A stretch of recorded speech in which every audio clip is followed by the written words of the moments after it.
Yes, thank you, Mr. President. Mr. President, good afternoon to everyone.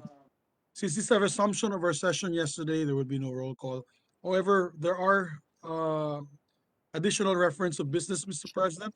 May I move to proceed with additional reference of business? The Secretary will proceed with the additional reference of business. Additional reference of business. Message from the House of Representatives. Letter from the House of Representatives informing the Senate that on 18 May 2021, it concurred with the Senate amendment to House Number 8631, entitled An Act Granting Philippine Citizenship to Bienvenido Morejón Marañon. To the archives. Bill on first reading, Senate Number 2213, an act declaring May 17 of every year as the National Day Against Homophobia, Biphobia, Transphobia, and Phobias for persons of diverse sexual orientation, gender identity or expression, or sex characteristics, introduced by Senator Poe. To the Committee on Women.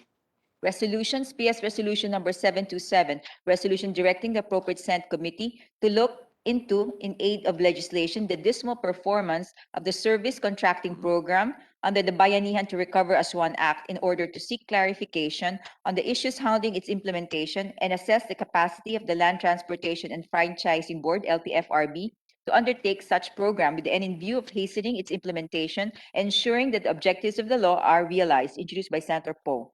To the Committee on Public Services and Finance. PS Resolution Number 728, resolution directing the appropriate Senate committee to conduct an inquiry in aid of legislation into the delayed implementation of the People Connect project of the Department of Information and Communications Technology, resulting in the slow progress of the government in providing free internet access to the public, introduced by Senator Marcos. To the Committees on Science and Technology and Public Services. Communications, letter from the Office of the President of the Philippines transmitting to the Senate 2 original copies of the following Republic Acts, which were signed by President Rodrigo Roa Duterte. Republic Act Number 11535, an act making the position of a Cooperatives Development Officer mandatory in the municipal, city, and provincial levels, amending for the purpose Republic Act Number 7160, otherwise known as the Local Government Code of 1991 as amended. Republic Act Number 11536, an act establishing a separate schools division office in the city of Canlaon, province of Negros Oriental, amending for the purpose Section 86 of Republic Act Number 3445, entitled An Act Creating the City of Canlaon. Republic Act Number 11537, an act renewing for another 25 years the franchise granted to Mindanao Islamic Telephone Company, Inc., presently known as Dito Telecommunity Corporation, under Public Act Number 8627, entitled An Act Granting the Mindanao Islamic Telephone Company, Inc. a franchise to construct, establish, install, maintain, and operate wire and/or wireless telecommunications system in the Philippines. Republic Act Number 11538, an act granting the city government of Davao a franchise to construct, install, operate, and maintain radio broadcasting stations in Davao City. Republic Act Number 11539, an act granting Instant Data Inc. a franchise to construct, install, establish, operate, and maintain telecommunication systems throughout the Philippines. Republic Act Number 11540, an act renewing for another 25 years, franchise granted to the University of the Philippines System under Republic Act Number 8160 to construct, establish, maintain, and operate for educational and other related purposes radio and television broadcasting stations within the University of the Philippines and in other areas within the scope of its operations. Republic Act Number 11541, an act granting Palawan Broadcasting Corporation a franchise to construct, install, operate, and maintain radio and television broadcasting stations in the Philippines. Republic Act Number 11542, an act granting Highland Broadcasting Network Corporation a franchise to construct, install, establish, operate, and maintain radio and television broadcasting stations in Mindanao. And Republic Act Number 11543, an act granting Philippine citizenship to Kaku Ange Frank Williams Kwame. All right, to the archives. Letter from the Government Service Insurance System dated 5 May 2021, submitting to the Senate the report on the GSIS investment portfolio as of December 31, 2020, in compliance with Section 36 of Republic Act Number 8291 or the GSIS Act of 1997. To the Committee on Government Corporations. Majority Leader. Yes, thank you, Mr. President. Mr. President, I'd just like to ask the Secretariat if they can also follow up the citizenship of Marañon. Naunahan po tayo ng taga-Ateneo, Mr. President, ng kanilang basketball player. Sana naman yung football player namin for the Azcats, because he has a game, I believe, on June 4 or first week of June. Sana makasama na siya sa Philippine team, Mr. President. I believe it's for enrollment, and maybe the Secretariat can follow it up with the House so that it can be signed already by all those concerned. Nagulat nga ako na I'm told. I thought they would I'm come told. together. I'm told it's forthcoming. It has been transmitted already by the House. Yes, yung amendment yata ni Senator Angara nagpatagal because they were not able to adopt our amendment when they adjourned last last March rather. Mr. President, we have Majority Leader, I yes. object because why was the same amendment in the Kwame bill but they were able to push it? I know. I wonder who Alright. the backer of that bill was. Napakagaling. Napakagaling. Napakabilis. Anyway, Mr. President, just for the record, for our staff to follow up. Well, we'd like to also acknowledge members of the BTA, Bangsamoro Transition Authority of the Bangsamoro Autonomous Region of Muslim Mindanao that are present today in the Senate.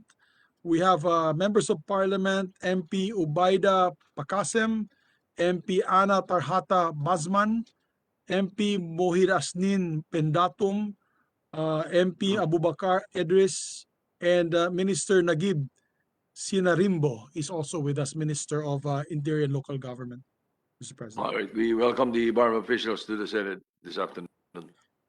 Thank you, Mr. President. Before we take up official matters, I'd just like to move formally, and as an agreement to our minority floor leader, we move formally that the health bills that was supposed to be taken up Monday, as mentioned last night, was set back into the agenda today after receiving a call from Senator Bongo that he's available today rather than Monday. So we apologize to those inconvenience by placing it back into the agenda. But today we plan to tackle all local bills first and then our national bills right after, being a Thursday, Mr. President. I so move. Don't forget to mention the majority leader of the House.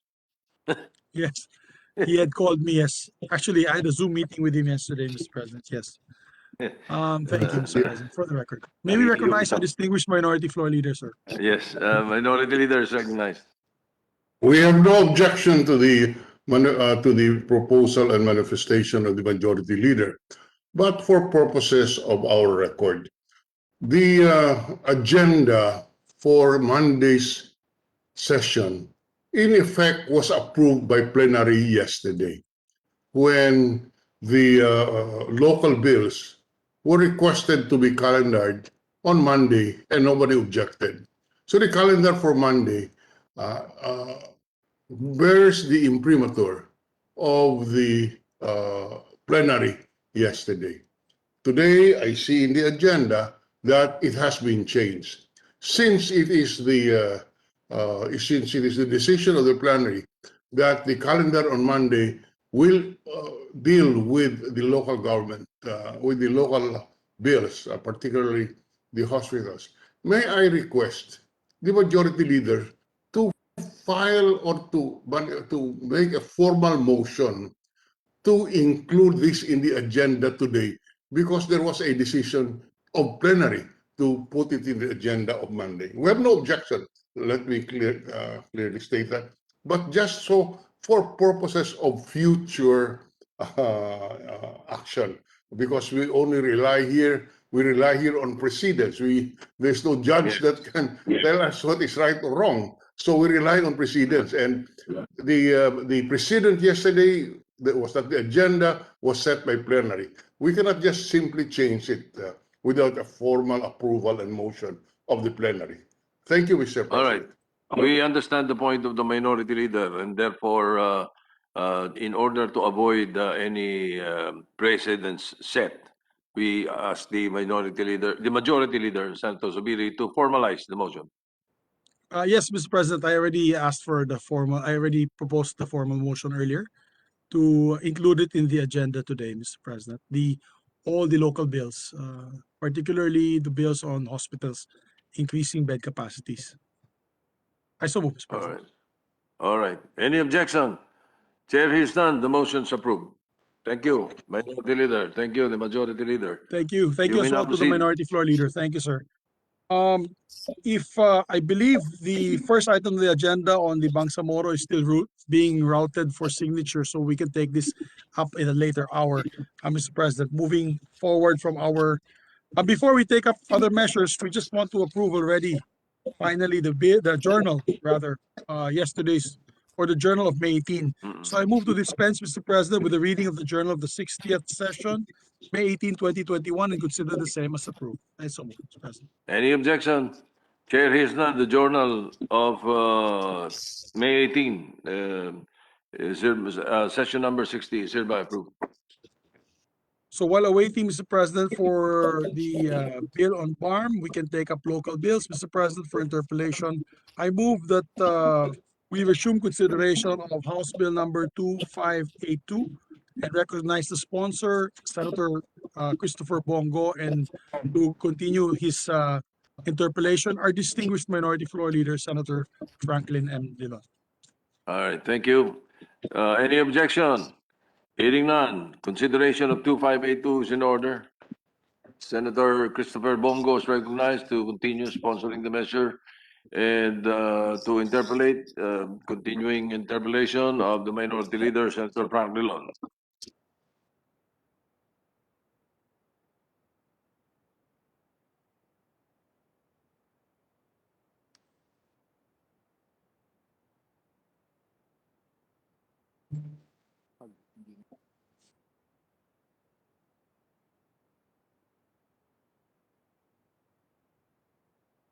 Are you ready, Senator Yes, Bongo?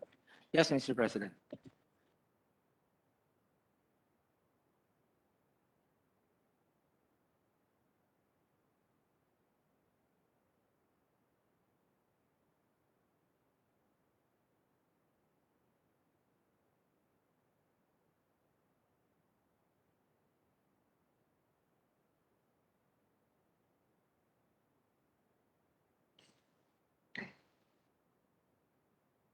Hmm? Huh? No, he's unmuted. Senator Dillon, you are recognized to continue the interpellation. Yes, Mr. President, we are ready, but I do not see on the screen the good sponsor. I do not see him on the screen unless it's a little awkward for me to ask questions when I do not see the good sponsor on the screen. That's why I'm Do we have not starting my. The camera? There you go. Mr. President, I'm here. Yeah. Okay. The Okay. Then. Thank you very much. Yeah. Yes. Will the gentleman sponsor continue to yield the floor for questions on these local bills on hospitals? Gladly, Mr. President. Mr. President, as the records of the chamber will show, supporting audio ni ano pa? we usually do not. I'm sorry. Can we be heard, Mr. President? It's kind of weak. We're asking the engineering to make the voice of Senator Dillon louder.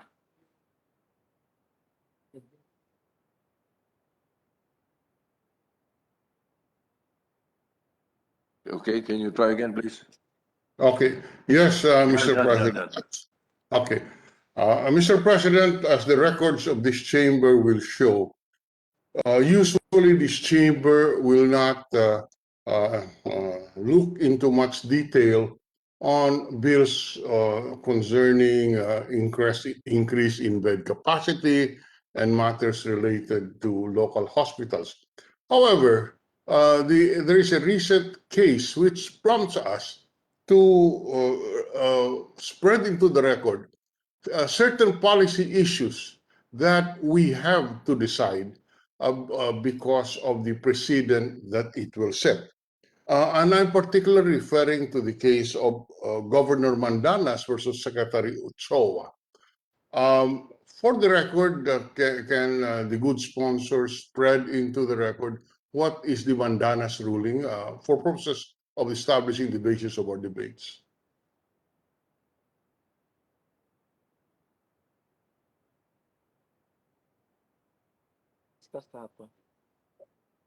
Minute suspension, Mr. President. Session suspended.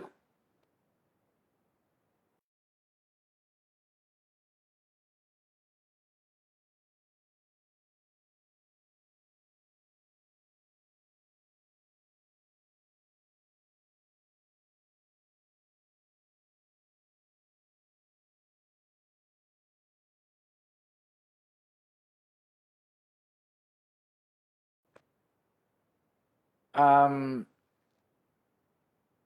on the Mandanas case, which updated the base computation for the LGU's share from the national internal revenue taxes to national taxes. However, it is still unsure whether the local governments will prioritize health or if they will shift spending to less costly LGU priorities.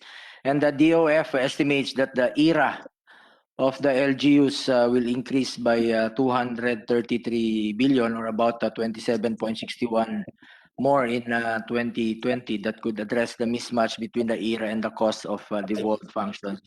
Following the Supreme Court ruling on the Mandanas case, as far as I can remember, it was in 2019, it was agreed by the executive that after 3 years upon the finality of the decision, it will be implemented by 2022.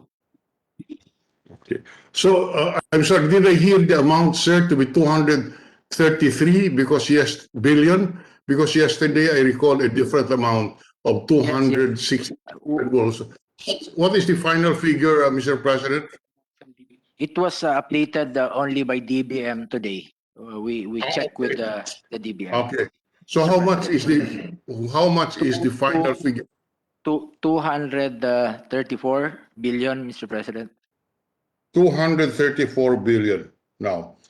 And the increase in the ERA is a result of, as you said, Mr. President, of expanding the base of the computation. Is that correct? Correct, Mr. President. Yes. And how was it expanded?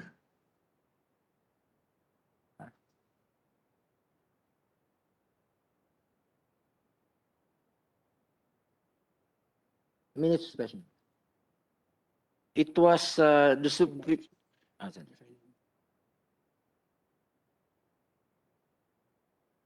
Ready to resume, Mr. President. Yes, go ahead, go ahead. The Supreme Court ruled that the just share of LGUs from the national taxes is not limited to national internal revenue taxes collected by the Bureau of Internal Revenue, but includes collections, customs duties by the Bureau of Customs. Before the Mandanas ruling, 40% ERA, national. After the Mandanas ruling, 40% and 60%.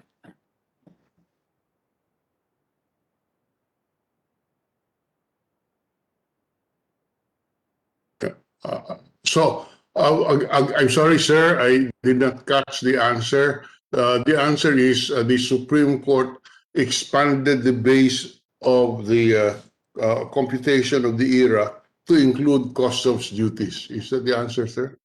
Correct, Mr. President. Now, can Congress, in exercise of its plenary powers, change the computation? No, of course not. The Because Constitution says no. this computation is found in the local government's code. Ano?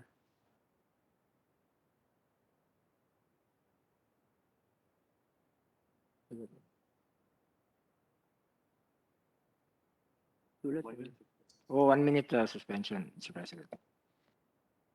Session suspended.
manifestation that next time we're going to approve the increase in beds of hospitals, that we indicate whether the hospital is an LGU operated hospital or a DOH operated hospital. So we will know what we are doing kasi parang may confusion na ngayon eh. Kasi before, my knowledge, if you are a DOH operated hospital, you remain a DOH operated hospital.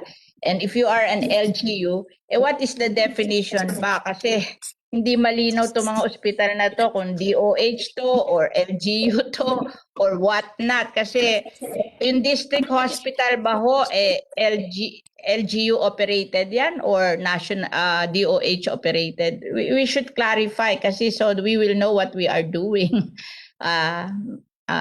Yes, Senator Pia would like to answer, I think, Senate President. While we're waiting for the answer of Senator Go, Senator Pia Cayetano is recognized. Actually, I don't have an answer. I actually will include in the discussion because I left Senate last night when I nagpaalam ako kay Senate President, and then I was monitoring the discussion, and I took note of Senator Villar's concern about the National Hospital. I chaired the Committee on Health for almost 10 years, and binabantayan ko talaga yung local na maging national. I agree with Senator Villar's observation na hindi basta-basta nangyayari yun. Kasi even without the Mandanas ruling, you're not supposed to renationalize or nationalize a hospital because it's technically health is a devolved function. So I share the concern. So when I went to my staff and I said, bakit hindi ko to nakita? I'll point out also to the body that the title, although of course it is our obligation to look at it, but I myself was misled by the title because the title refers to an increase in bed capacity. Tapos nandun lang sa body ng bill yung nationalization. So medyo malaking issue yun na parang it appears to be a bed capacity issue only, but there's also a nationalization issue. And then dun sa isa naman, changing the status to a regional hospital, I also assumed that it was already a DOH hospital that was just going to be expanded. Yung pala, local hospital siya. So I agree with Senator Villar na it's a bit confusing talaga kung hindi mo tatawagan si DOH at alamin mo kung ano to. Baka hindi natin talaga malaman. So maybe that's something we can consider to make it easy for everyone to follow what's going on.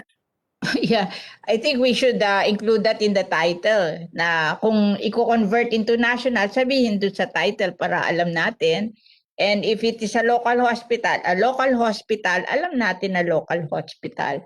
Kasi it's a bit confusing. Yun din ang akala ko na pag ikaw ay local, hindi ka na pwedeng mag-national. And ang national, definitely they won't make it a local hospital. So na-confuse ako ngayon na meron palang bumabalik na national from local.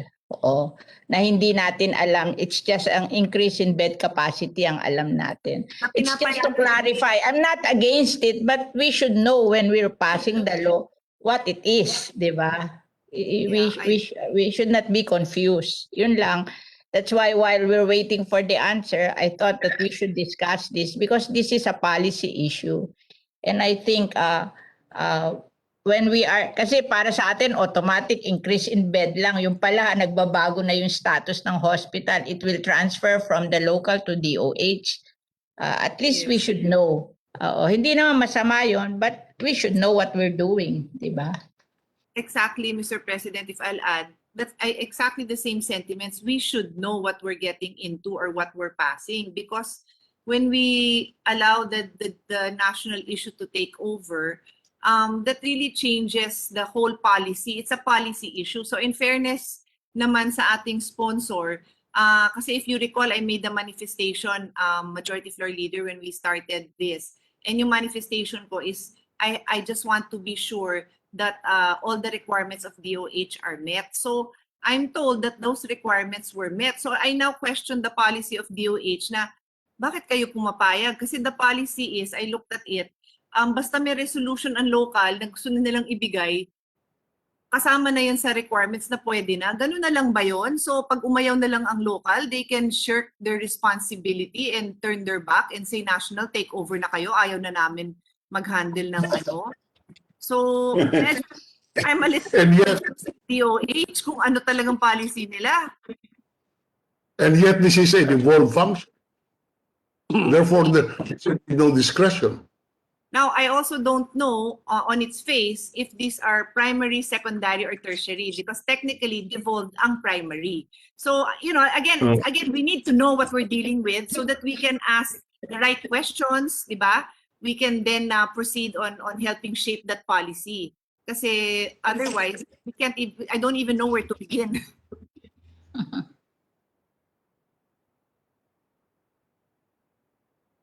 It's confusing. I thought it's just increase in bed. There is no change in status.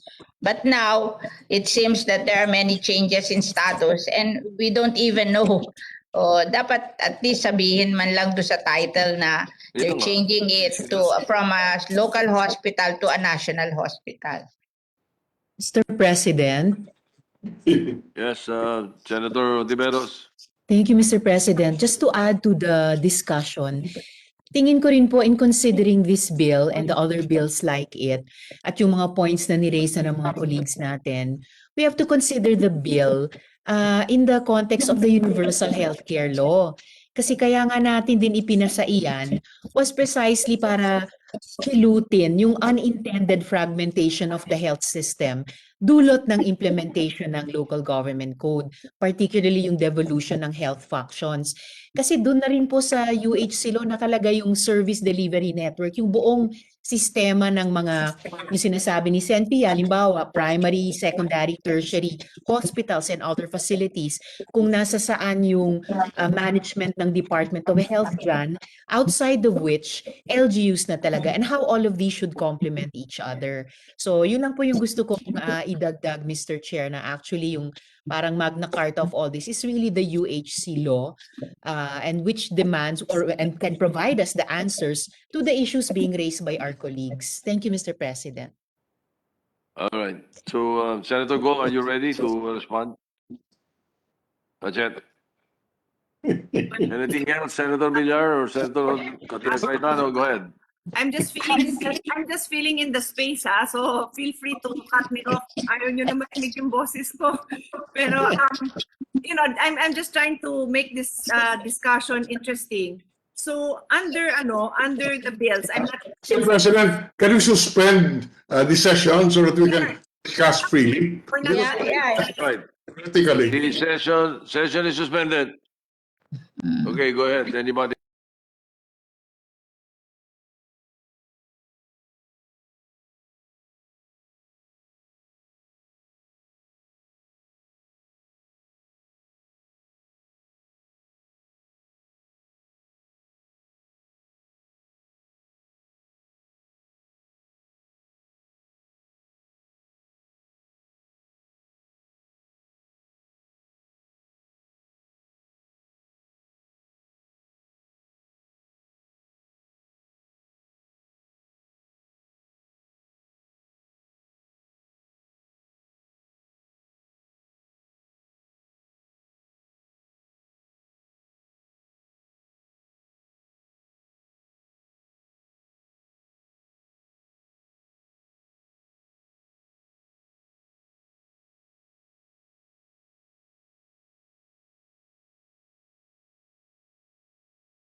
Regarding your question, if we can amend the 60-40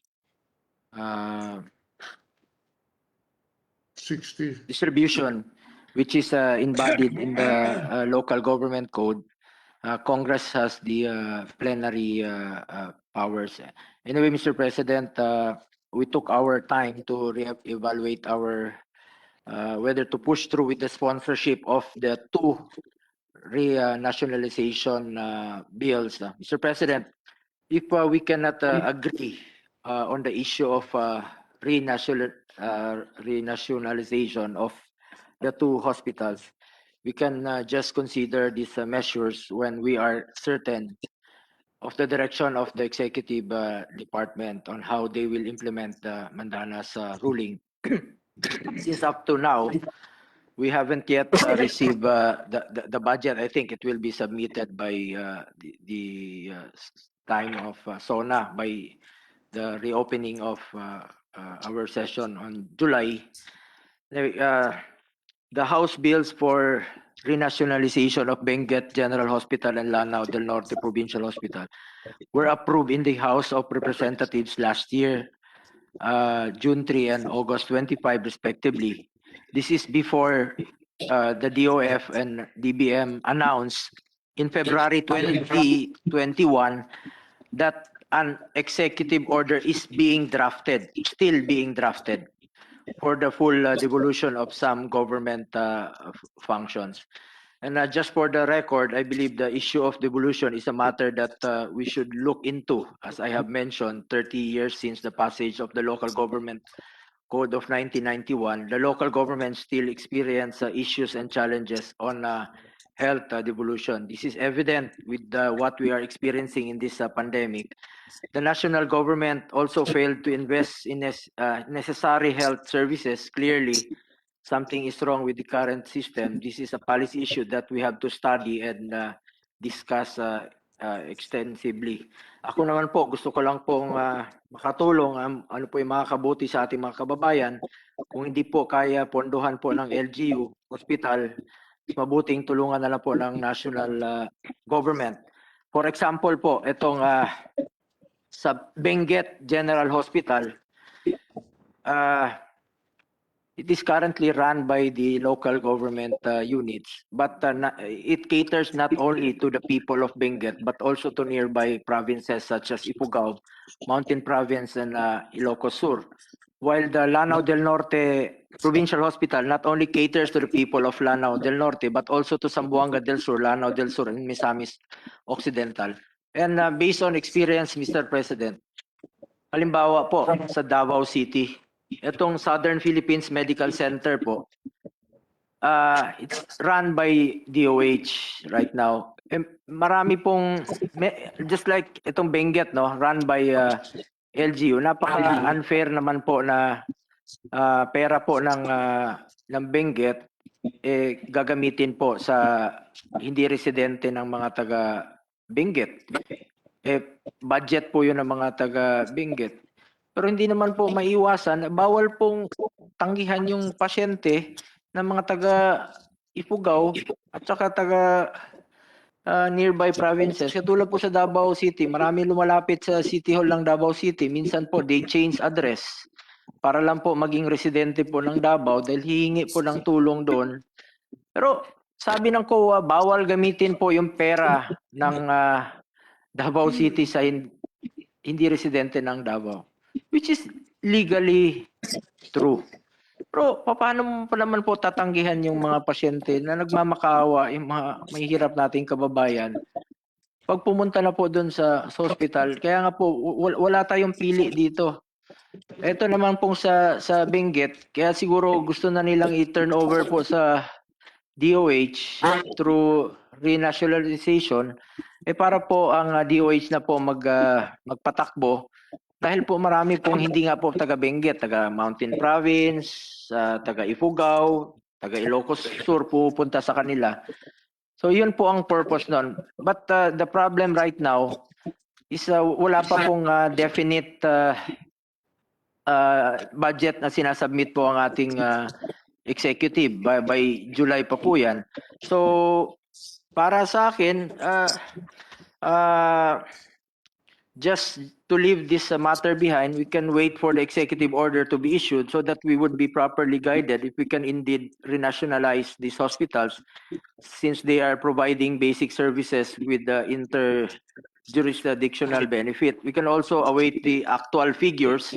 How much would be the increase in ERA in these provinces? I don't have the data right now about that. Since wala pa nga po itong executive order, ano po yung magiging basihan nila kung ano ho bang i-devolve na mga na services at pondo.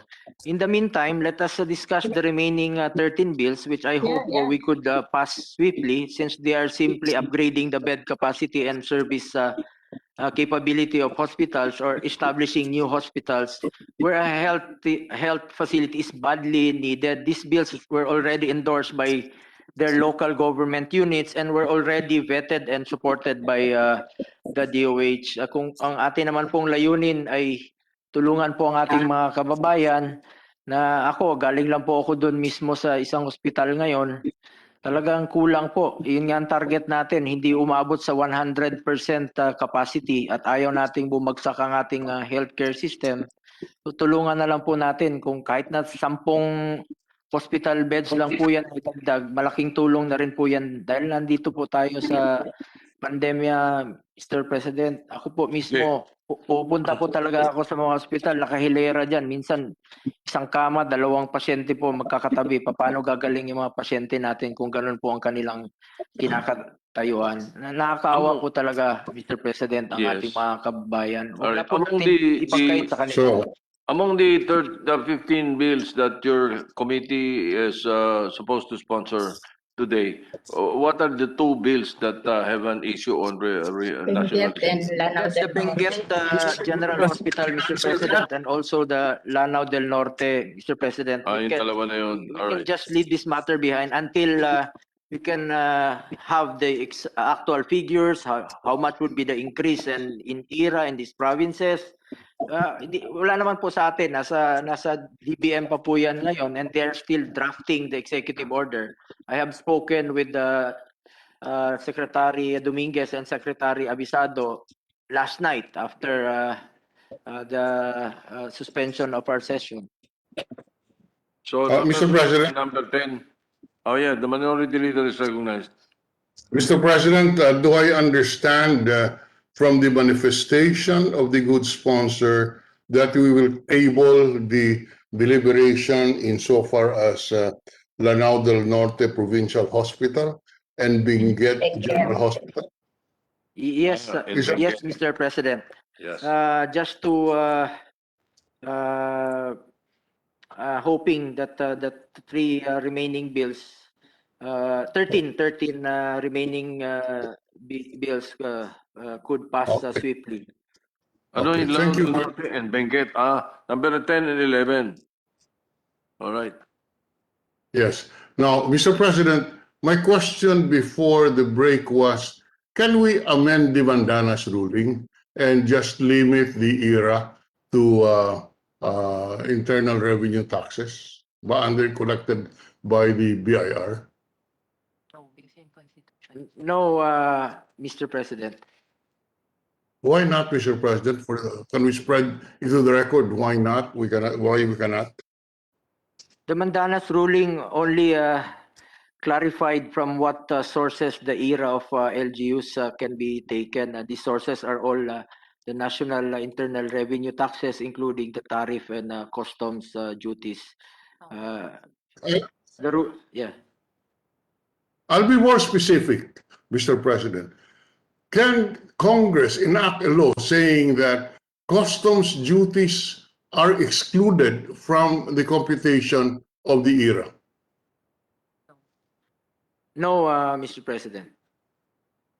And may we know why we cannot do that, sir?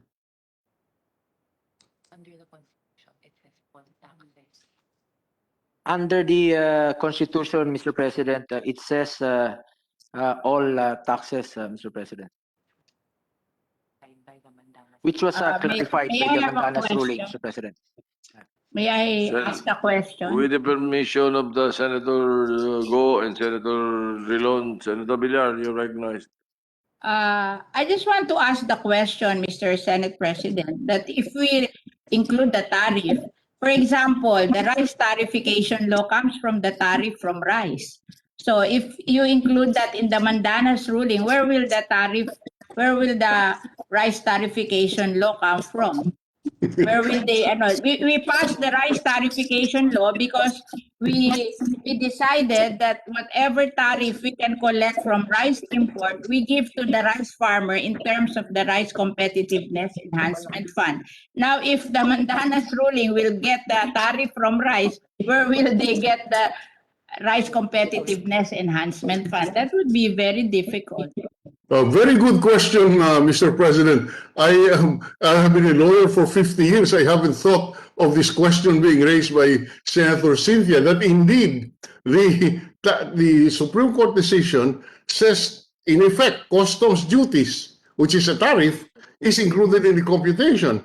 Now, we passed the Rice Tariffication Act in order that we just impose a higher tariff on rice importation instead of a quantitative restriction. Question, are the collections arising from the rice tariffication part of the computation of the ERA? My answer could be yes, because that is a tariff. And maybe Senator Cayetano and Senator Angara can come in, because this is a question which is obviously something that we must confront, because this will increase the ERA correspondingly, and correspondingly reduce the benefit to the farmers. The chef also. Another one, Mr. President, is the ASEF. It's the Agriculture Competitiveness Enhancement Fund. It comes from the tariff of all agricultural products except rice. Patay na tayo. Wala na yun. Those are laws that we passed here for the benefit of agriculture. They're a conflict. Mr. President, that's all. Yes. Thank you very much. Just for clarification. Go, Just sir. for clarification, if you don't mind, then this is a question to either the Senator Drilon or the others who are familiar with the scenario. The Mandanas ruling came about because of a petition filed by Governor Mandanas, and what stemmed Governor Mandanas to file for a Supreme Court ruling? Yes, Governor Mandanas filed this case, and Senator Coco can help me here. Governor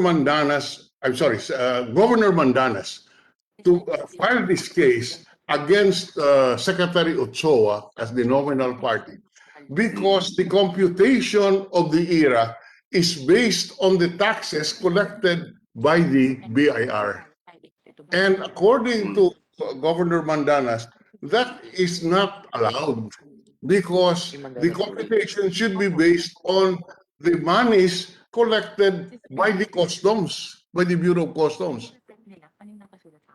So that is why the point raised by Senator Villar and the point you are now raising are very valid concerns. In fact, at this point, Mr. President, I do not know whether the 234 billion mentioned by the good sponsor as what is due. Bakit niya nasabi yun? What is due for the ERA in 2020 next year already takes into account the tariff, the rice tariffication, and the ASEF. But for the rice tariffication, baka hindi pa, because that was passed just last year. Because the basis of the ERA is the income tax collection 3 years ago. 3 years ago, we did not yet have the rice tariffication fund. But certainly, the agricultural enhancement fund was already there. So question, is that's earmarked for farmers. Now, does that mean that the government can now reduce? Farmers na tayo. So it's really a very difficult issue. I hope that Senator Coco, Senator Cayetano, Senator Sani can put their views because on record, because this is a very difficult issue. Well, This if could I, be several billions more. you're right. If I recall it right, the Governor Mandanas was banking on Section 6 of Article 10 of the Constitution, Yes, yes. which reads, local government units shall have a just share as determined by law in the national taxes which shall be automatically May released katapat na to them. provision ng LGC which only said internal revenue taxes. And he's Teka muna. sorry. All right. All right. With that, having said that, banking on this, they asked for a ruling from the Supreme Court saying that the interpretation must be that when we say national taxes, all taxes. Including Tama, customs, including particularly customs collections. All right, and customs collection. All right. At ang effect ngayon, yung tinatanong nga ni Senator Villar and the rest is baka pati ibang national taxes madamay. All right. But looking back, kaya ako tinatanong I thought it was originally in the local government code, kaya pwede natin galawin Pero it looks like really it's up to the executive to interpret because ang sinasabi ng konstitusyon, local government unit shall have a just share. How do you define just share? Now, Kung sabihin ngayon ng presidente ng Pilipinas, ang just share nyo, 20% lang. no, sir, yes. Hindi ba? Mr. President, Or as they determined by law. And therefore, tama yung tanong ni Senator Drilon, we may, by law, change it. Hindi ba? That's the reason I asked where yeah, all right. Senator Tolentino is recognized. The permission of the minority leader and the sponsor, Senator Go, if I may be allowed to interject and perhaps simplify the procedure right now, Mr. President. The impression that I got from Senator Go is that he is willing to let go of two bills that would require national government capital infusion. Am I correct in that aspect, sir? correct, Mr. President. And the remaining 13 measures would not require budgetary infusions coming from the national government. Is that a correct? Correct, but some are DOH hospitals, Mr. President, increasing the bed Yes. capacity. Yes. Mr. President, it does because because the increase in the bed capacity and the capital outlay must come from the national government, not from the ERA. That's why I'm asking, with respect, minority leader. That's the answer, sir. Your Asking answer to the- your question. That's what the bills say. Capital outlay shall be for the account of the national government. The impression I got, Mr. President, is the bills of Senator Go are meant to address the shortfalls in funding in anticipation, likewise, of the windfall that would be coming from the Mandanas ruling in the years ahead. Although he mentioned a while ago that the executive department has yet to lay the basis, although there are ongoing studies and discussions on how the pie would be redistributed amongst all the LGUs. So his bills would now be laying the groundwork, Mr. President, in anticipation of the Mandanas ruling and among others, Mr. President. So the shortfalls are the shortfalls in funding as gleaned from the bills filed by Senator Go are are very apparent among 5th and 6th class LGUs. So there is now a need to maintain a high standard, health standards for this poorer municipality. So he is pushing for the 13 bills. If am I correct in that? Correct, Mr. President. So, Mr. President, I think it can be reconciled. It can be reconciled.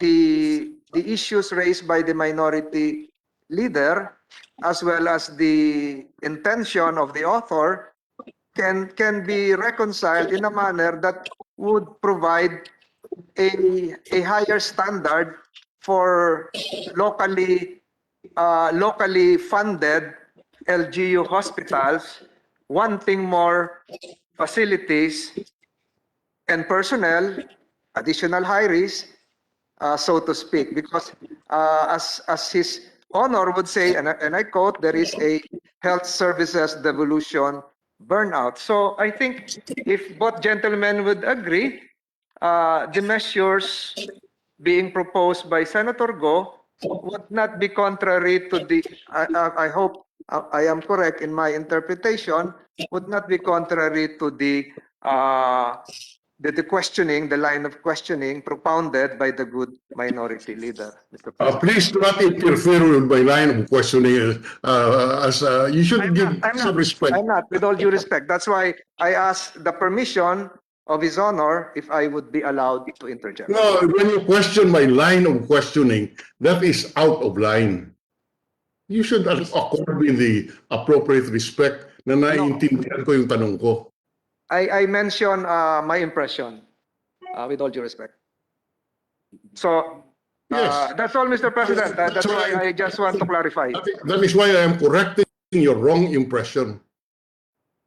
I admit if I was wrong in my impression, but on the basis of my impression, that's what I got. That's why I made this Yep. interjection. Nevertheless, Mr. the President. sponsor is willing to suspend or table the two bills that will probably cross the issues that is being brought out by the minority leader and even by Senator Villar. So if that is the case, then we ask the majority leader to proceed with what is not controversial or debatable as far as the bills are concerned, or the Committee on Health bills are concerned. Nevertheless, Thank you, Mr. President. For the Mr. time. President, Mr. oh President. yeah, Senator Go ahead. You have With the floor. all due respect, we are veering away from the bill in consideration. I welcome the exchanges of views on the Mandanas ruling. Yung Mandanas. Perhaps we can discuss. Si Dayan, dali. Sige, go ahead. I welcome the passionate exchanges on views on the Mandanas ruling. Perhaps we can discuss this on another forum. Interpreting laws is a judicial function. Perhaps we can focus on hospital bills at hand, which is badly needed, very badly needed right now, Mr. President. All right. So I agree. And after this exchange, I'm no longer worried about the Mandanas ruling because it was not specific, and the Constitution is specific. So it will be in the hands of the executive department later on. Madaling hanapan ng butas. Ako nga disbarred, nakita ko yung butas lalo na yung mga lawyer. So, Mr. President. Majority Leader, what do we do? Well, we're still in the period of interpellation, Mr. President. Senator Franklin Drilon still has the floor together Alright. with Senator. Mr. Senate President, Senator Villar, Yeah. you are recognized. Go ahead. we are not confusing the issue. I just was surprised that the Mandanas ruling will include the tariff. Bakit tayo pinagawa ng bill na kukunin yung tariff for the rice farmer when kasama pa lang sa Mandanas ruling? Ngayon ko lang naintindihan na pati tariff kasama sa Mandanas ruling. That's why I'm questioning kasi I'm afraid for the bills for the laws that we have passed, nawawala ng funding. which I think is unfair, di ba? Yun lang naman, hindi naman ano. Hindi We should not worry because I think we should not worry because the Mandanas ruling did not specify any amount or any figure or any percentage. Wala. With all due respect, Para sa with inyo, all due- I could be wrong. Walang nakalagay. So, with share all ang due sabi, fair share ang sabi ng Constitution. Therefore, nasa kamay ng executive yan. Yes, can we recognize Senator Coco, whose father was the author of the law and code? I'm sure he Senator Vision of the Senate President. Pimentel. The code, the Constitution says that the LGUs must get their fair share from the national taxes. The code, local government code, tried to flesh out this constitutional provision, but maybe because of the give and take in lawmaking, the final wording was that it was the fair share in the national internal revenue taxes. And sharing was fixed at 60-40. So nasa law po yun. So as far as my understanding of the case is concerned, what did the Supreme Court do? It interpreted national taxes versus national internal revenue taxes. Okay, finding that national internal revenue taxes is short of the concept of national taxes. So expand the pie where you will where you will now divide. But the fair share has been determined by law, 60-40. That is the formula which Congress, I think it's Congress, sir. It's not the office of the president. It's power belongs to Congress to now. Congress, there is no prohibition from Congress revisiting the formula. But the interpretation now of the pie on which to base the formula is now national taxes, no longer national internal revenue taxes, which is more restrictive. So, in-expand po ng Supreme Court because power naman nila to interpret the wording of the Constitution. So, that is what happened, sir. So, the formula is there to be reviewed by Congress. All right. So in other words, what you're saying is that the fair share was somehow determined by the local government code, and therefore, answer to the question, Senator Drilon, the Congress can change The formula. yes, the fair share determination. yes, that is correct. I concur with that, Mr. President, Senator Coco, that Congress can alter the sharing. Can alter the sharing from 60-40 to 55-45 or whatever. But the basis of the base, which is the national internal revenue taxes as limited by the local government unit, can no longer be, cannot hold because the court has interpreted a provision in the Constitution to include not only national revenue, internal revenue taxes, but all kinds of taxes. And precisely the customs duties are taxes. And that is why it was included. So, lumaki po ang base. And that is why nagkakagulo na dahilan po lumaki ang share ng IRA. Lumiit ang income ng national government. Although, so that the remedy is, as you correctly said, sir, we can change the formula, but we cannot change the basis of the base of the amount. Okay. Senator Angara is recognized. Thank you, And then Mr. President. Secretary I concur with our learned colleagues, Senator Drilon and Senator Pimentel. And the implication there on his earlier question is whether Congress can exclude customs duties from the IRA. The answer is no. That's the logical conclusion from the Supreme Court ruling in Mantanas, because their ruling is that customs duties are taxes. That's an implication of their ruling.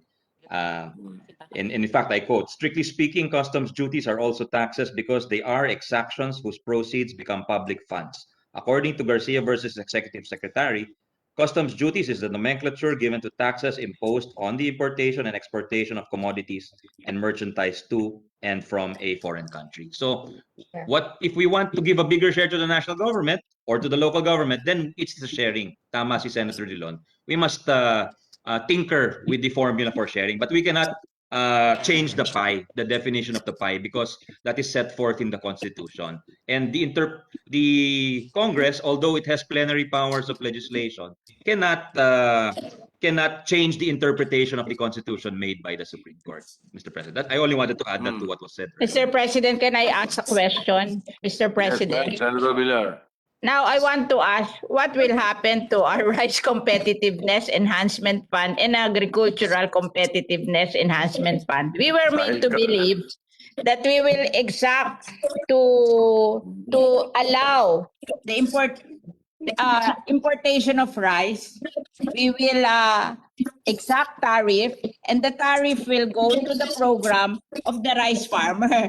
We were made to believe that. Now we are changing that. So what happens? You are the lawyer. I don't know. I'm not a lawyer. I'm just asking the lawyers. It will go to, portion of it will go to the LGUs. Senator Cayetano is recognized. Thank you. I was raising my hands knowing that Senator Villar had pending question, and I hope I can shed light on it. So I actually agree with all my colleagues who spoke before me, the lawyers in the Senate. I don't have any disagreement, but what I will add is this. I can interpret and I can argue from a legal standpoint that the Supreme Court did expand the pie by including customs duties and the collections. However, I don't believe that that prevents Congress from carving out something there for specific purposes. In other words, the Supreme Court simply added as part of the general rule that do not limit yourself to the NARC. You should include customs collections. However, precisely, it is our duty as determined by law to determine what is just. So if what is just includes that the whole nation set aside a certain amount for the farmers that are all over the country, then that is just. Hindi natin sinabi na hindi nyo kukunin at all to sa customs, hindi. But we are carving out. We are allowed to do that. I can argue it that way to reconcile the different views of Congress. And that would not be against the Constitution because we're not saying na, nope, we're not agreeing, we're not saying that. We're just saying we're exercising our power now to carve out where we want to carve out because this is what is just. All Mr. right. President, So, last word. Senator Pimentel. Last word. That's why with this ruling, I think we need to also change our perspective by changing the terms that we use. So, ERA is no longer accurate because that's the internal revenue allotment because that came from the share in the national internal revenue taxes. So I propose that from now on, the share of the local governments from this new formula should be called the share in the national tax or SNT. So kasi iba when we keep on saying ERA, iba po yung concept po doon. So now it's really SNT, Mr. President. Thank you. Share in the national taxes. Yeah. Uh-huh. Share in the national taxes. All right. I think as far as the Senate is concerned, we have a better picture. But again, this kicks in next year. So this will be a problem of either Manny Pacquiao, Ping Lacson, or Sara Duterte. All right. Yes. Which brings me to the issue that was mentioned also, or to the fact that was mentioned by the good sponsor. He said that the SNT or the ERA will be 234 billion. Without the Bandanas ruling, how much will it be?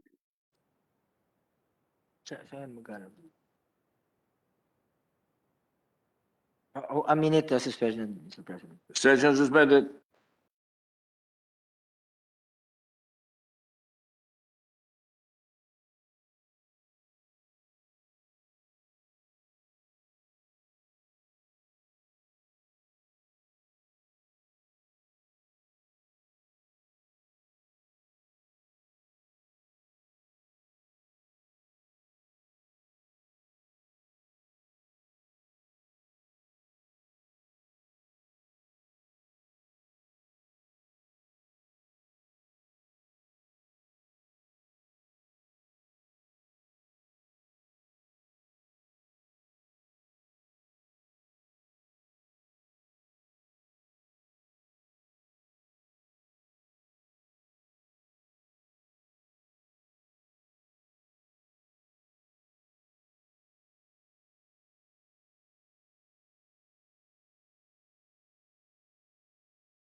Before the Supreme Court decision, 848.44 billion, the projected ERA in 2022. After the Supreme Court decision, after the Mandanas ruling, it was pegged at 1.083 trillion, an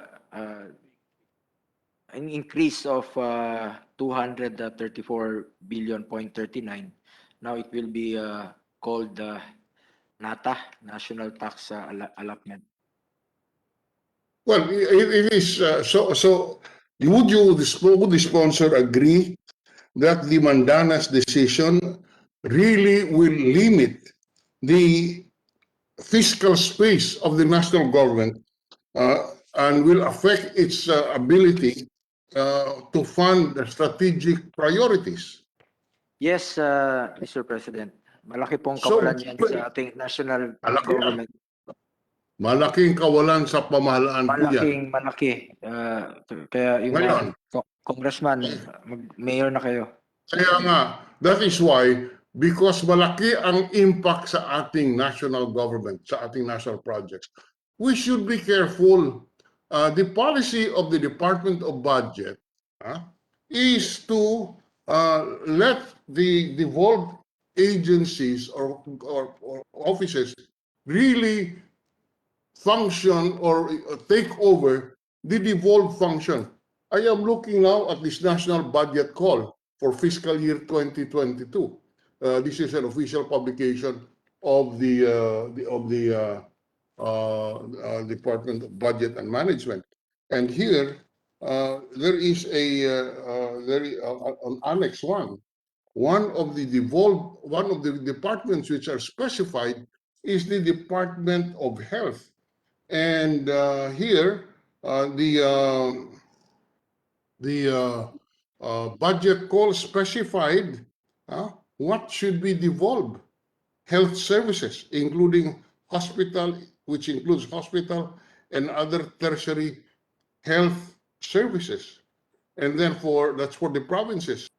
For municipalities, what will be devolved are health services, which include the implementation of programs and projects on primary health care, maternal and child care, communicable and non-communicable diseases control services, access to secondary and tertiary health services, purchase of medicine, medical supplies, equipment needed to carry out the services herein enumerated, rehabilitation programs for victims of drug abuse, nutrition services and family planning services, clinics, health centers, and other health facilities to carry out health services. So I'm reading this because it would appear that the measures that we are now debating on are not consistent with this position of the DBM. Yes, Mr. President, it will affect the national government funds. That is why we already decided to set aside the two renationalization bills until such time that the executive branch will be certain, or upon the issuance of the executive order on how would they implement the Mandanas ruling. In fact, Mr. President, during the committee hearing conducted by your committee, on the Committee of the Good Sponsor, the Department of Health expressly made its position clear that this renationalization and the burden of additional expenses for local hospitals is contrary to the intent of the devolution of mandated in the Mandanas ruling. In other words, let me read the appropriate committee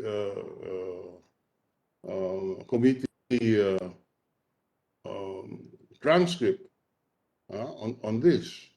Can I have 1 minute suspension, Mr. President? Well, I look Session to my suspended.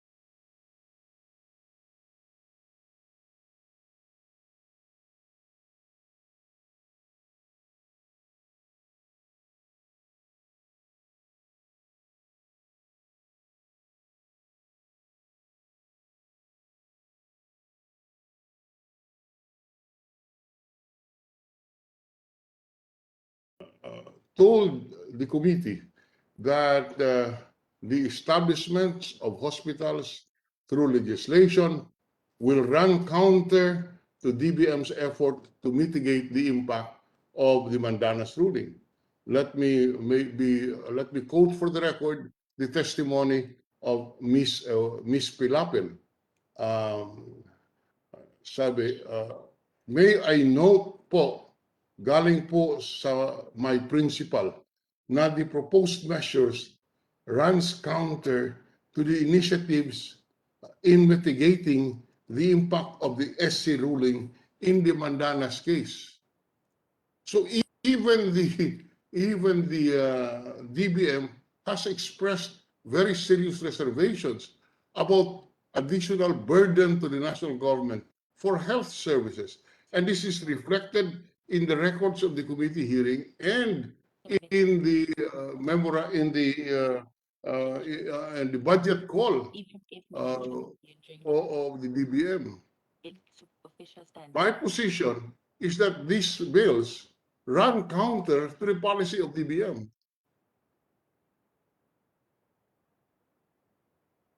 Mr. President, after the November 25 October hearing, they submitted a position paper to the committee on November 25, 2020.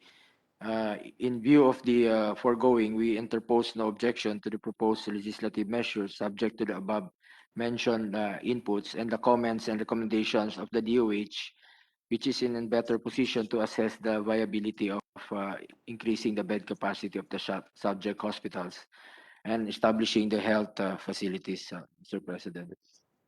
Yes. We are saying that that the previous statement of the DBM is erroneous or that they were lying.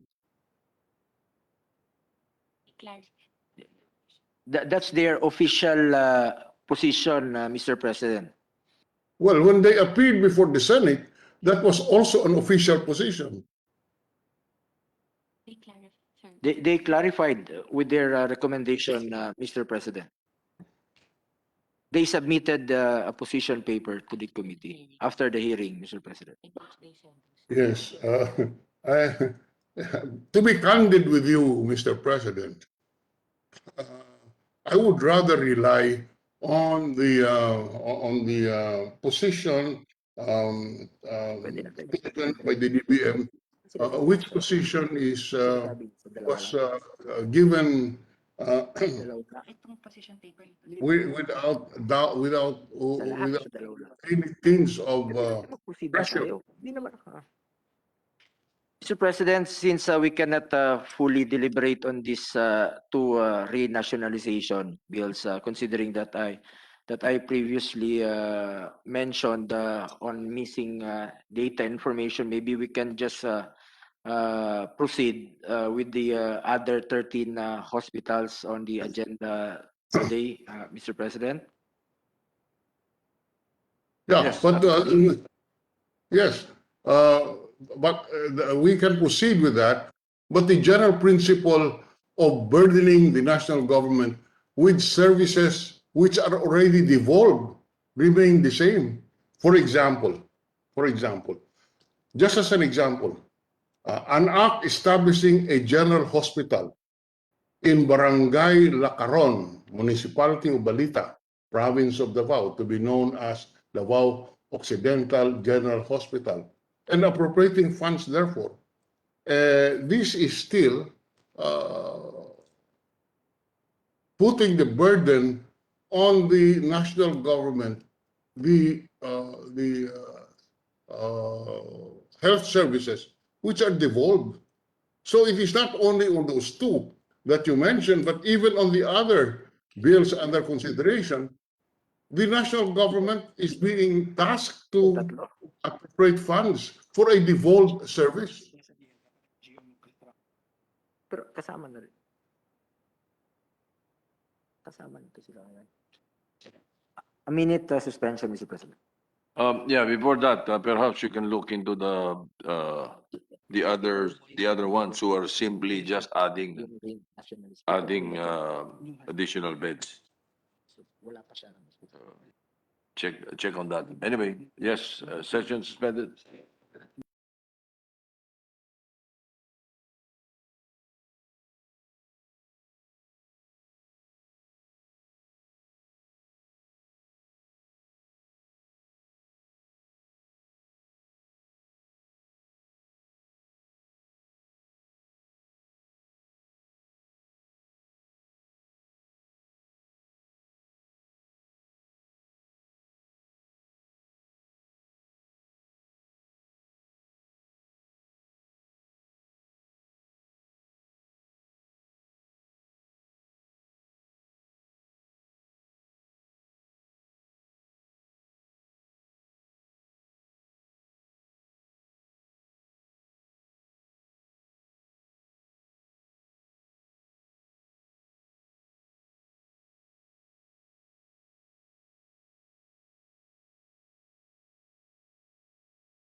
Mr. President, about the three new hospitals, Mr. President,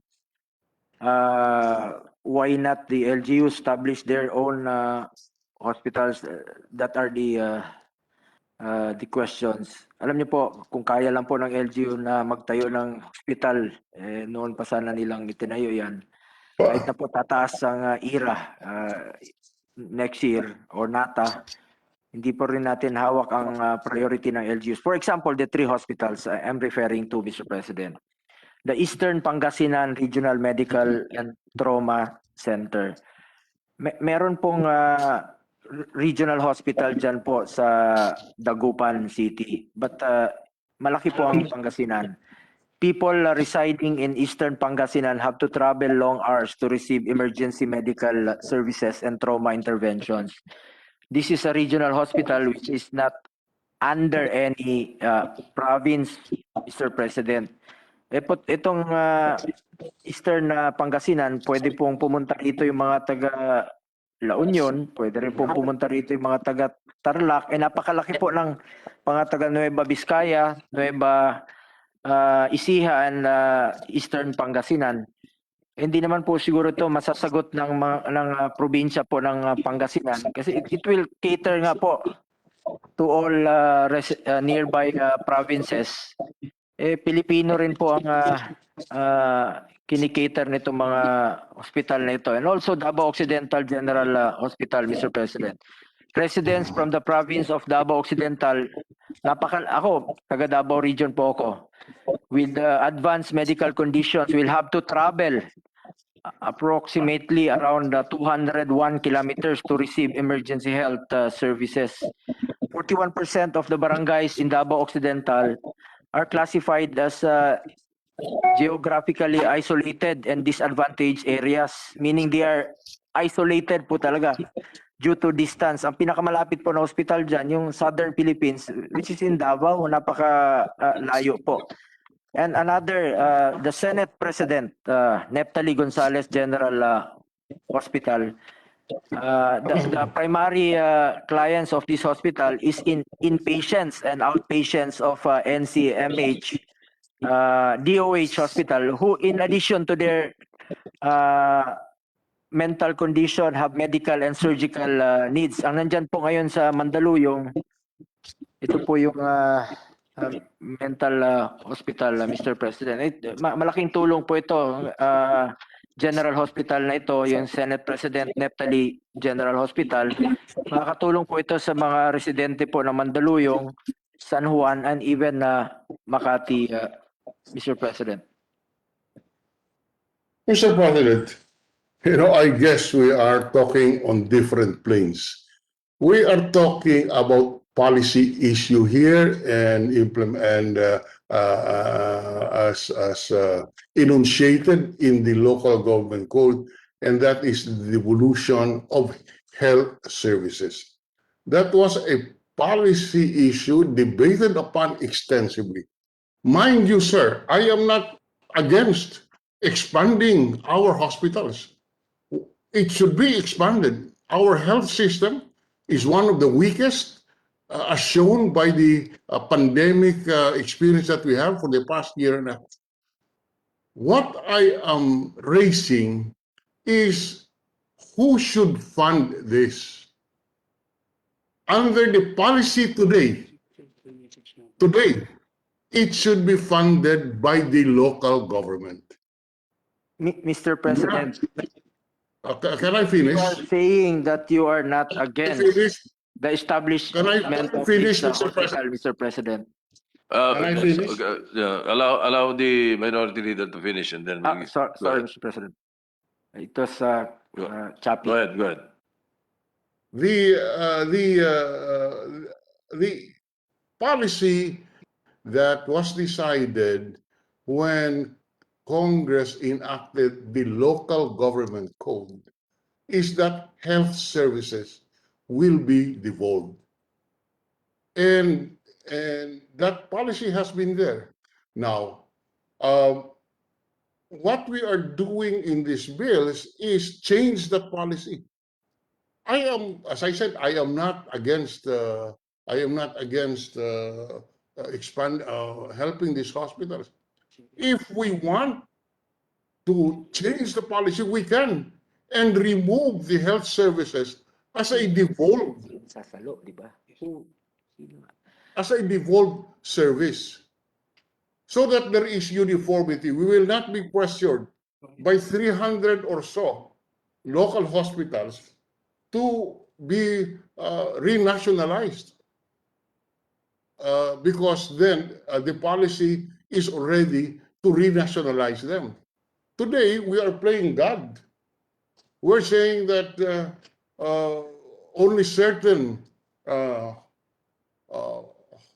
health facilities will be brought back to the national government, whereas certain health facilities should be supported by the local government. Mind you, sir, I am not against providing for health services. I am just trying to get our Congress to come up with a definite policy for a better governance. Hindi po sa ayaw ko nito. Kung hindi, we are here to see to it that the policies are implemented. If we feel that the present policy of devolution is not consistent with our national interest, let us change it. Let us bring back health to the national government, and then we will have no problem on this. We do not have to debate on these 300 or so local hospitals constantly requesting for funding. And here, the Supreme Court has increased the funding to 234 billion pesos. And here we are saying the national government should give some more. Let's make clear that all right, we are already, as the good sponsor admitted, the Mandanas ruling already limited the fiscal space of the national government. We are making it worse by passing on to the national government capital outlay expenses, which are of services which are already devolved. That is the point that I am raising now. And that principle is applicable to every bill that is presented on local expansion of beds, etc. Because a common provision to all these local bills is that capital equipment will be for the account of the national government.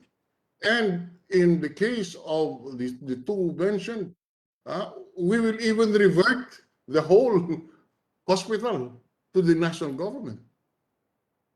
Of course, it's this is a legitimate desire of the LGU to unburden themselves of this expense.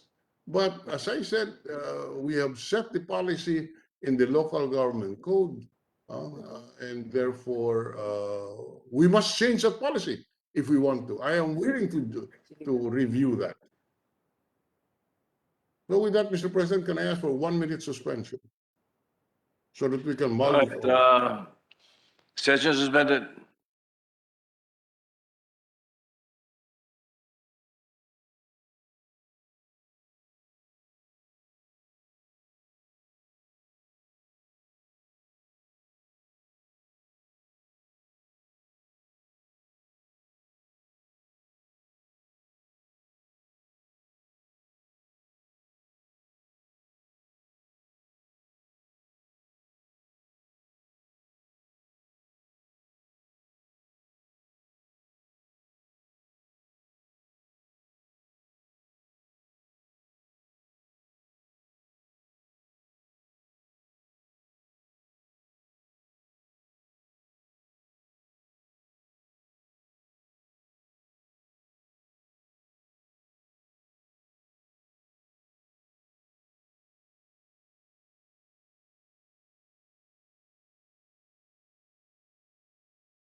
ask for a 1-minute suspension again, Mr. President. Again, 1 minute suspension. Senate session suspended.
Yes, the on the floor was the sponsor of the bill, a local bill, Senator Bongo, and you were asking for the floor after that manifestation by Senator Drilon, the minority leader, who is continuing his interpellation.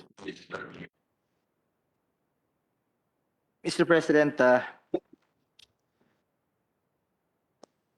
ano po, hanap tayo ng pondo from Bayanihan 1 to Bayanihan 2. Now they're proposing Bayanihan 3. And obviously, our priorities are ito pong health problem po natin. And in fact, naghahanap po ng pondo ang executive to add modular hospitals. Gawa tayo rito ng gawa, 45 days para po hindi bumagsak yung healthcare system natin. Tapos, kita nyo, kahit saan na lang po yung mga kababayan natin naghihingalo, humingi ng tulong. Ang ayaw natin mangyari, maghihingalo po yung mga kababayan natin na wala na pong mapuntahan. Nasa pandemya po tayo, Mr. President. Iba po ang kaso natin ngayon.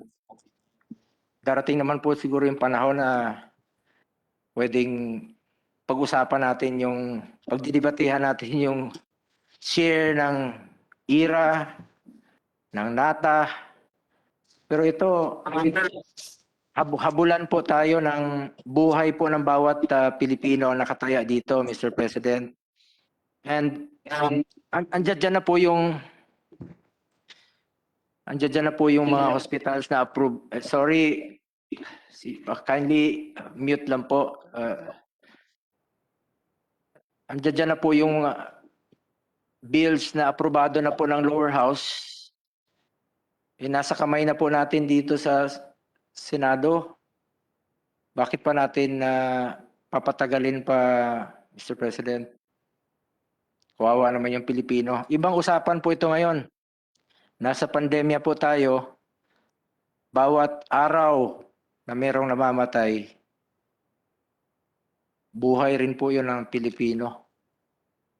So, apparently, Mr. President, sad to say, meron pong ibang, sorry to tell you, you're pretending that you are not against, but really you are against. In this crucial time, we need these facilities, we need these upgrades. The local government units are asking for assistance because they cannot take on these burdens. Paikot-ikot lang po usapan dito, Mr. President. Hindi naman po siguro, alam naman po ng Pilipino yan na paikot-ikot lang tayo dito. Sinasadya lang po nating patagalin.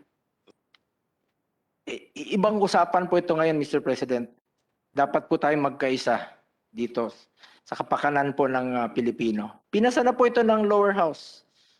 Hanap tayo ng modular hospital. Ito po, pwede na tayong gumawa ng hospital. Papasado na po sa lower house. 3 hospital. Senate President pa naman po. Neptali Gonzales Hospital. Bakit pa natin patagalin? Eastern Pangasinan Hospital. Napakalayo po ng Dagupan. Kawawa po yung mga nasa Nueva Ecija. Sino po bang LGUs who is willing to take the cudgels right now? Nasasaluin po nila itong budget na ito. Tayo po dito sa national, tayo po yung mambabatas na mag-approve po ng budget nito.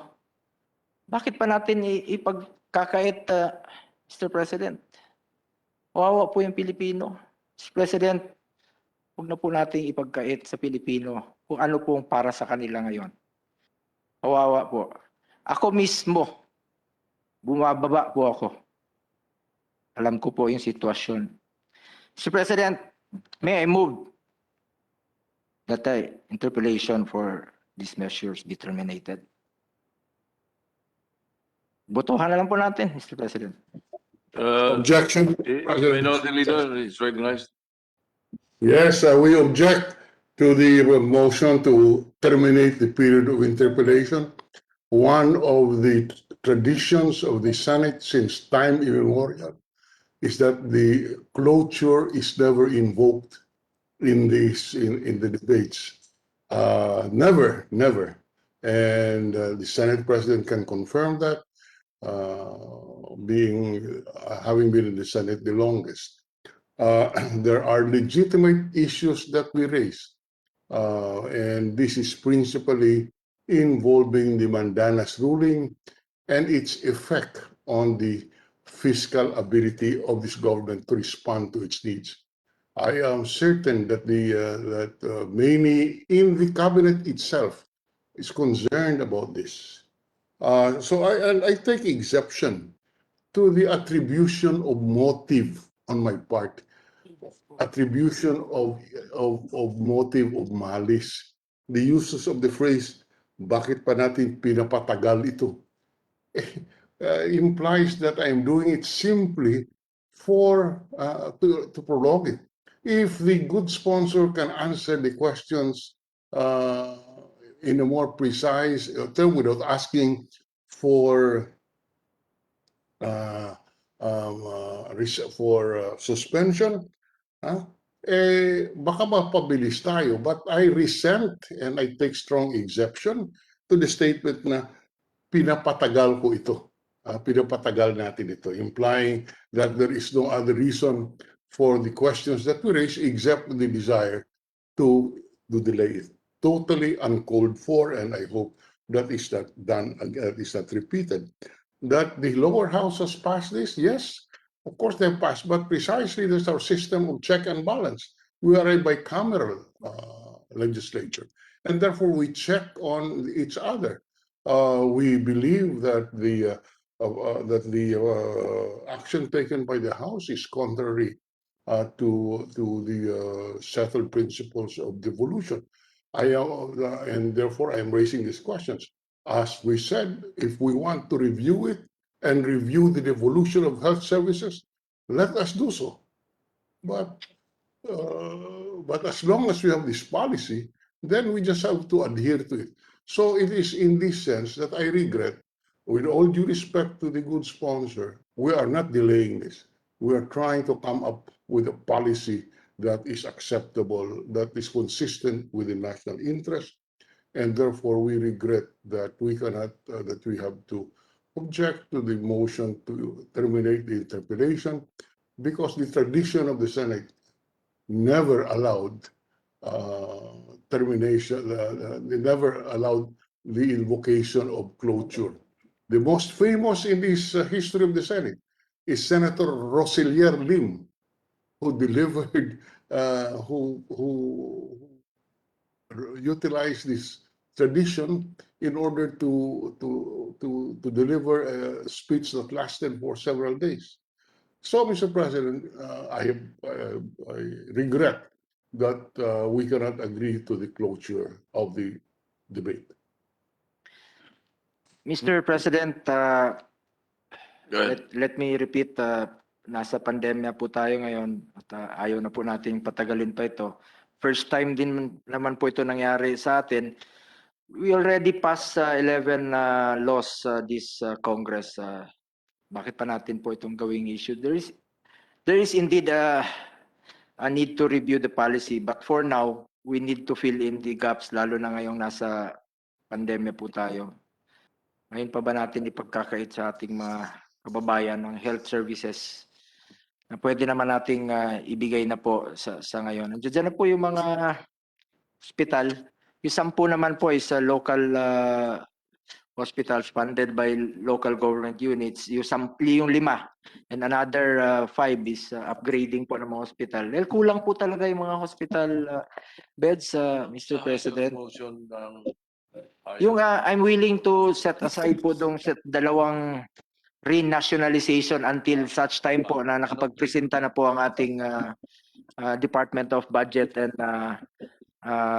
Management, Mr. President. Sa ngayon po, unahin po muna natin yung mga hospitals na may facilities na kailangang i-upgrade at willing naman po ang LGU na pondohan po. Nakikiusap na po ako sa inyo, Mr. President. Kawawa po talaga yung kapwa natin Pilipino. May we recognize Senator Cayetano, Mr. President? Senator Pia Cayetano is recognized.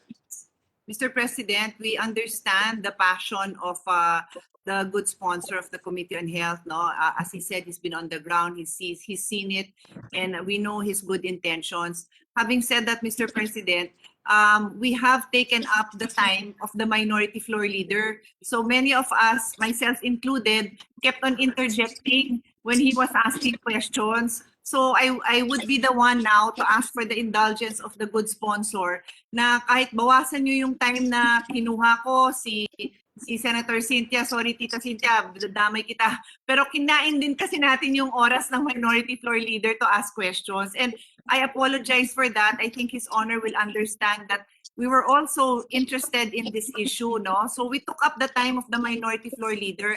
Kung pwede sana ako makiusap, imbis na magbotohan tayo, tumahimik na lang muna ako at yung iba na makasamahan natin na gustong-gusto naman tong topic, and let's let the minority floor leader proceed with his question. He was kind enough kasi to give us the floor when we kept on interjecting. So I don't think naman there's an intention on anyone's part na patagalin to, pahabain.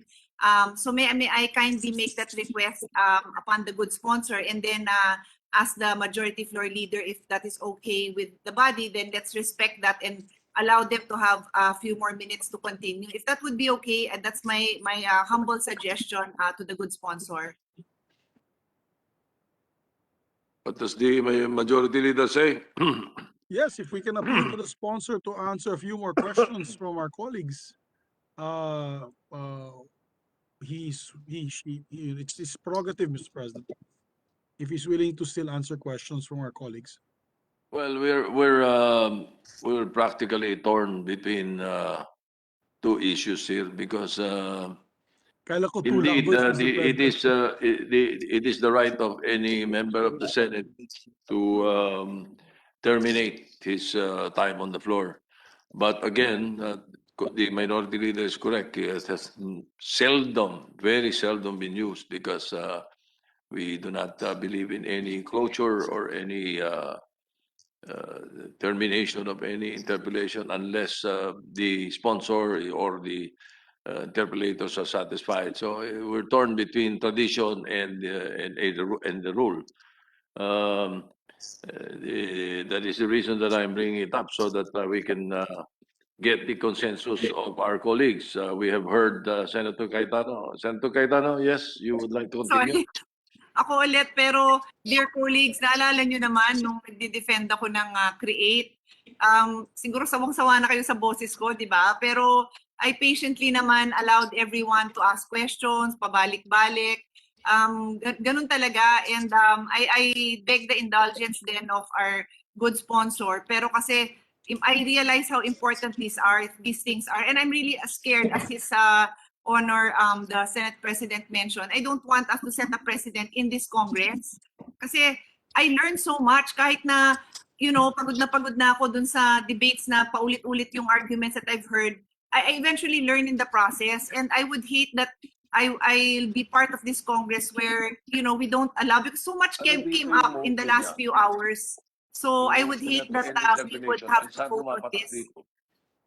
I regret that we would have to come to this point where hindi pa naman tayo umaabot ng hating gabi, hindi pa naman tayo umaabot ng 5 oras kasi marami yung pending bills, and I don't want the same thing to happen when I also have questions. That's why I'm using myself as an example because I think you all know how patiently I try to respond to all concerns. So sana ganun mapagbigyan din ng natin mga tanong para lang mas maintindihan natin. Iba naman hong usapan kung 5 beses na paulit-ulit. Wala pa naman ho tayo doon. So siguro konting pa.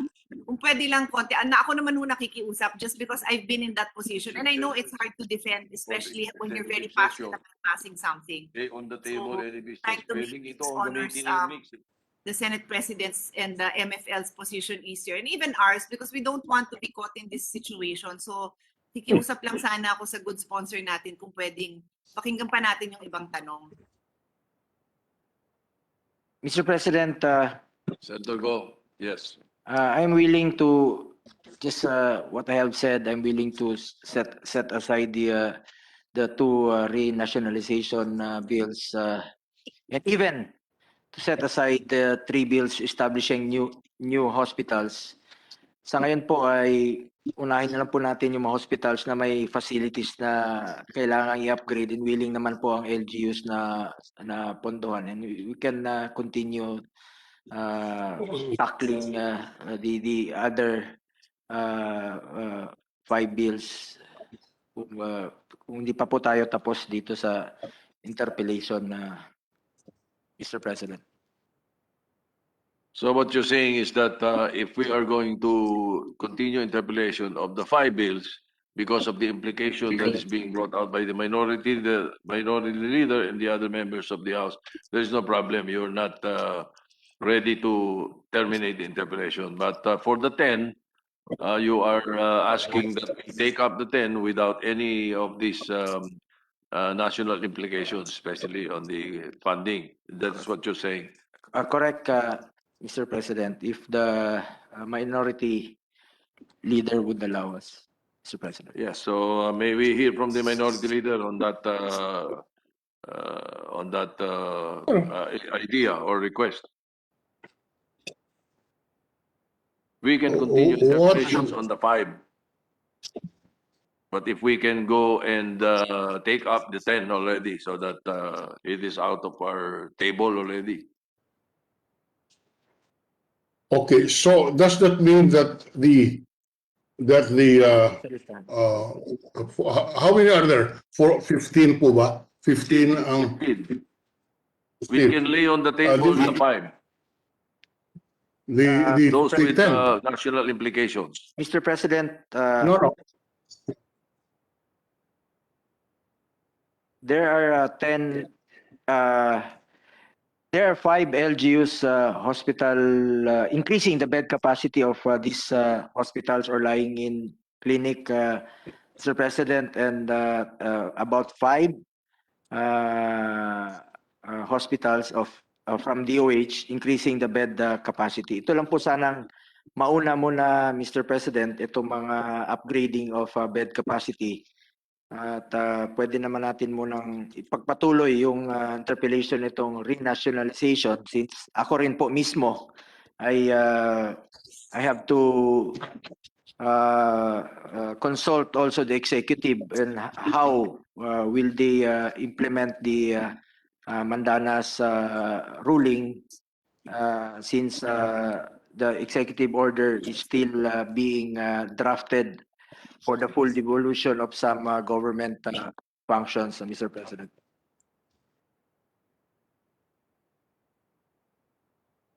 So what does the minority leader say? For clarity, can the good sponsor enumerate those bills which we will lay on the table and which bills we will continue to deliberate on, just for clarity? Number one, the number- yeah, I will read it to you, Mr. Yes. President.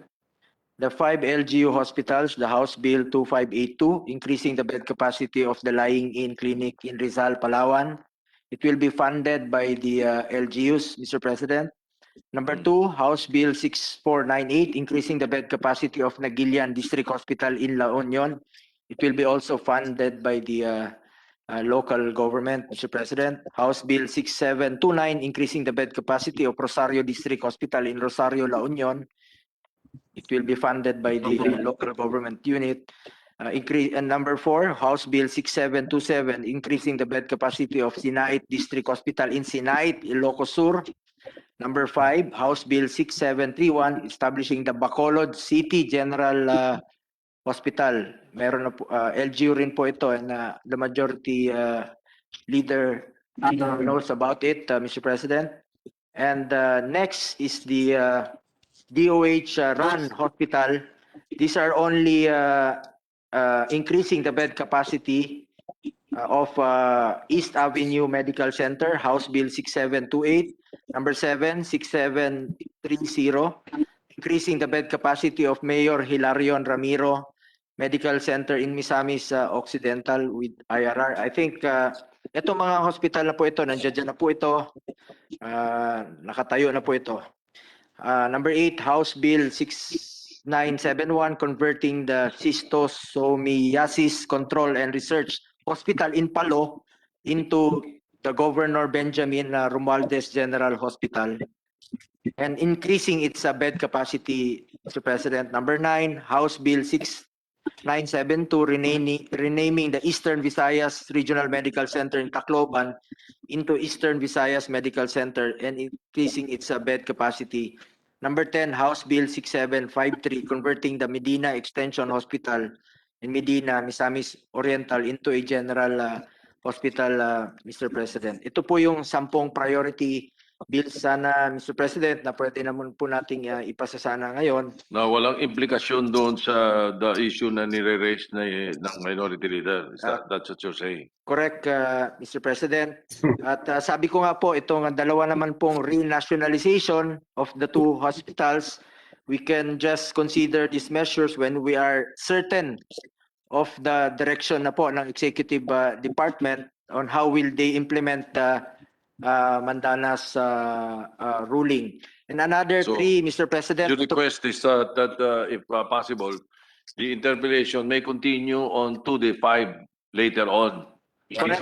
Correct, Mr. President, dahil bago po itong mga hospital na ito, itong renationalization, ito po yung ipapasa na po from local government units to DOH, since hindi na po kaya ng Lanao del Norte Regional Medical Center. Napondohan po sila ng LGU ng Lanao del Norte, and also po yung itong sa Benguet po, since hindi na rin po kaya alone ng Benguet LGU dahil po sa kukulangan na po siguro ng pondo, and of course na-explain ko na po kanina, nagki-cater po ito ng mga pasyente na not limited only to Benguet residents but also to nearby provinces po, such as Mountain Province, Apayao. So ito po, pwede munang i-forgo muna ito sa ngayon, and another 3 po, Mr. President, itong bagong mga hospital, House Bill 6850, establishing the Eastern Pangasinan Regional Medical and Trauma Center. Number 14, ito pong 7321, establishing the Davao Occidental General Hospital. Number 15, House Bill 5870, establishing the Neptali Gonzales Hospital. Willing po muna ako i-forgo ito, yung interpellation, patuloy natin. Pero bagamat pinaglalaban ko po ito, kanina po, Mr. President, dahil sabi ko nga po, nandito na po yung bill. Pwede na nating ipasa yung mga hospital. Since gumagawa nga tayo ng mga modular hospital ngayon, naghabulan po tayo dahil ayaw nating umabot nga po sa 100% capacity ang ating mga hospital. Dahil iba po ang sitwasyon ngayon, Mr. President. Kaya po ako'y nakikiusap na lang po sa ating, sa lahat ng mga kasamahan ko rito sa Senado, sana po'y including the Senate Minority Leader, sir.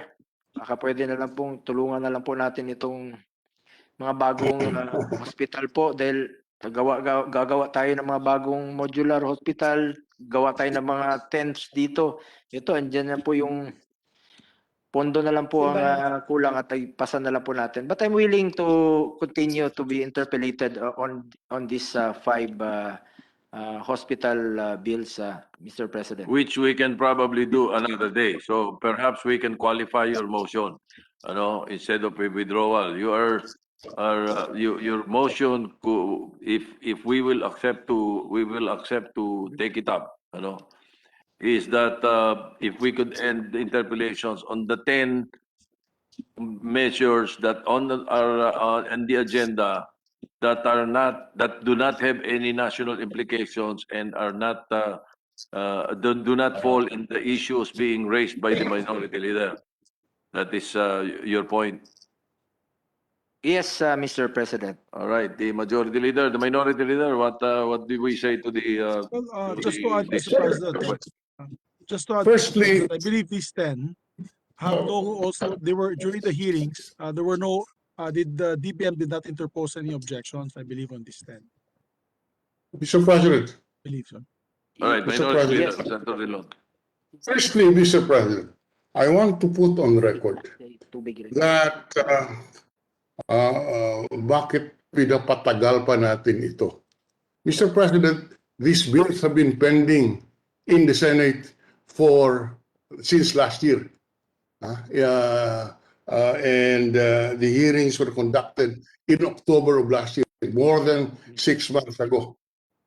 If there was really an urgency, it should have been reported out earlier. But I'm just responding to the allegations na pinapatagal ko ito. But having said that, Mr. President, I am not clear. Okay, so first, can I clarify? Can we spread it to the record? Which bills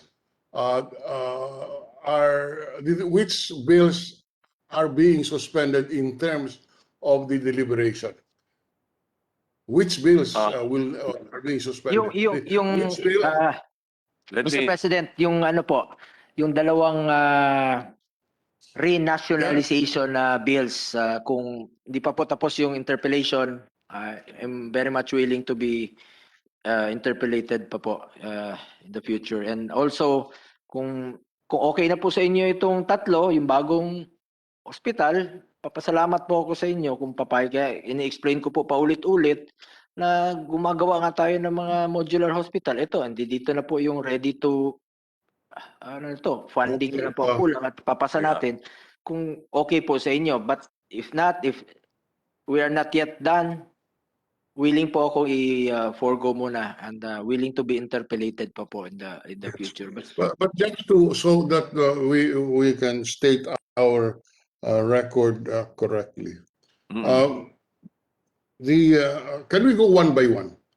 House Bill allow me 25. allow me to do it, and so that we can clarify the motion that has been posed. We can end the sponsor would like to end interpellations on the following House bills: 2582, 6498, 6729, 6727, 6728, 6730, 6971, 6972, 6973, and 6731. All right. The interpellations for What will we do? Let me continue. The interpellations for 7322, 6849, 6850, 7321, and 5870 may continue. Perhaps later, after we take up some of the other matters, or perhaps on Monday, that the interpellation may continue. The request to end interpellations is because these other bills do not have really a direct problem with the issues that were raised by the members of the Senate, especially the minority leader. So that's the situation. Can I have a 1-minute suspension to review my notes, Mr. President? Thank you. So- Session suspended.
I was explaining to the minority leader and to the sponsor the different situations of the 15 uh, 15 bills that being reported out by the Committee on Health.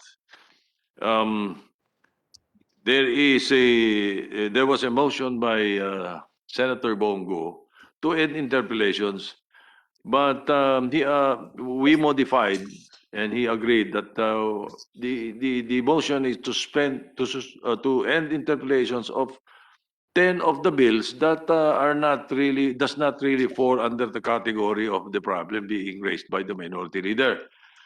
On second look, there are another two or three that have the same problem, especially particularly on the issue of increasing medical personnel. And it'll fall under the DOH. So mayroon pa ring implikasyon uli doon sa iba. But then again, we have requested both the minority leader and Senator Bongo to if we can find a middle ground, because the points being raised by the minority leader are very important as far as policy is concerned. But the issues being raised by Senator Bongo are equally important, especially during the pandemic. So in our conversation during the break, and I just want to place it on record, um, if the two gentlemen will be willing, we can suspend, we can table the motion of ending the interpellation and give a day or so for the minority leader and the others to review all these with the agreement that we will take it up on Tuesday. And if there are any interpellations, it will be confined only to the two problematic bills that were raised earlier. All right. That was the gist of our talk. So if unless there is additional yes, the minority leader, you're recognized. Yes, we confirm generally what the good Senate President mentioned, but there is just one refinement. In order not to break our rule on non-invocation of the cloture rule, in those bills where questions are raised, but which the good sponsor is willing to table first before putting it to a decision. I suggest that those bills, I do not know what they are, if there are questions on the violation of the devolution rule, we've tabled it so that the debate on that is suspended. Now, the other bills which would have no implication on the use on the devolution of the health services, we can terminate. We can let us resume debate on that.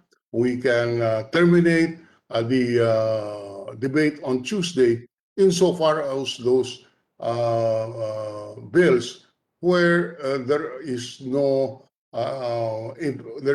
which does not involve a violation of the mandanas principle. We are not opposed to this, Mr. President. We are in favor of these hospitals. Ang ayaw ko lang po, we will again burden the national government, which is already hard up on funds, with funding requirements that can otherwise be absorbed by the local government. Because if the local government will say, we can answer for all the expenses, go ahead, I have no problems. We have no problems. If we place in all the bills that the funding shall be sourced from the ERA, absolutely no problem, sir. We can establish as many hospitals as we want. We can increase as many beds as we want, if it is funded by the local government. Because I am in the opposition, but I am concerned about the finances of this government. Wala nang ang pera, wala nang ang koleksyon. At mayroon ng desisyon ng mandanas. At sinasabi ng DBM, let us fully implement devolution. And here we are as a policy-making body deciding otherwise. So I will repeat, sir. Let us, as I said, those where we can agree, we will not vote on and continue the deliberation until we settle the policy issue. We will table that and not take it up. Those where we can resolve the issue of the Mandalas ruling, we can. I have no problems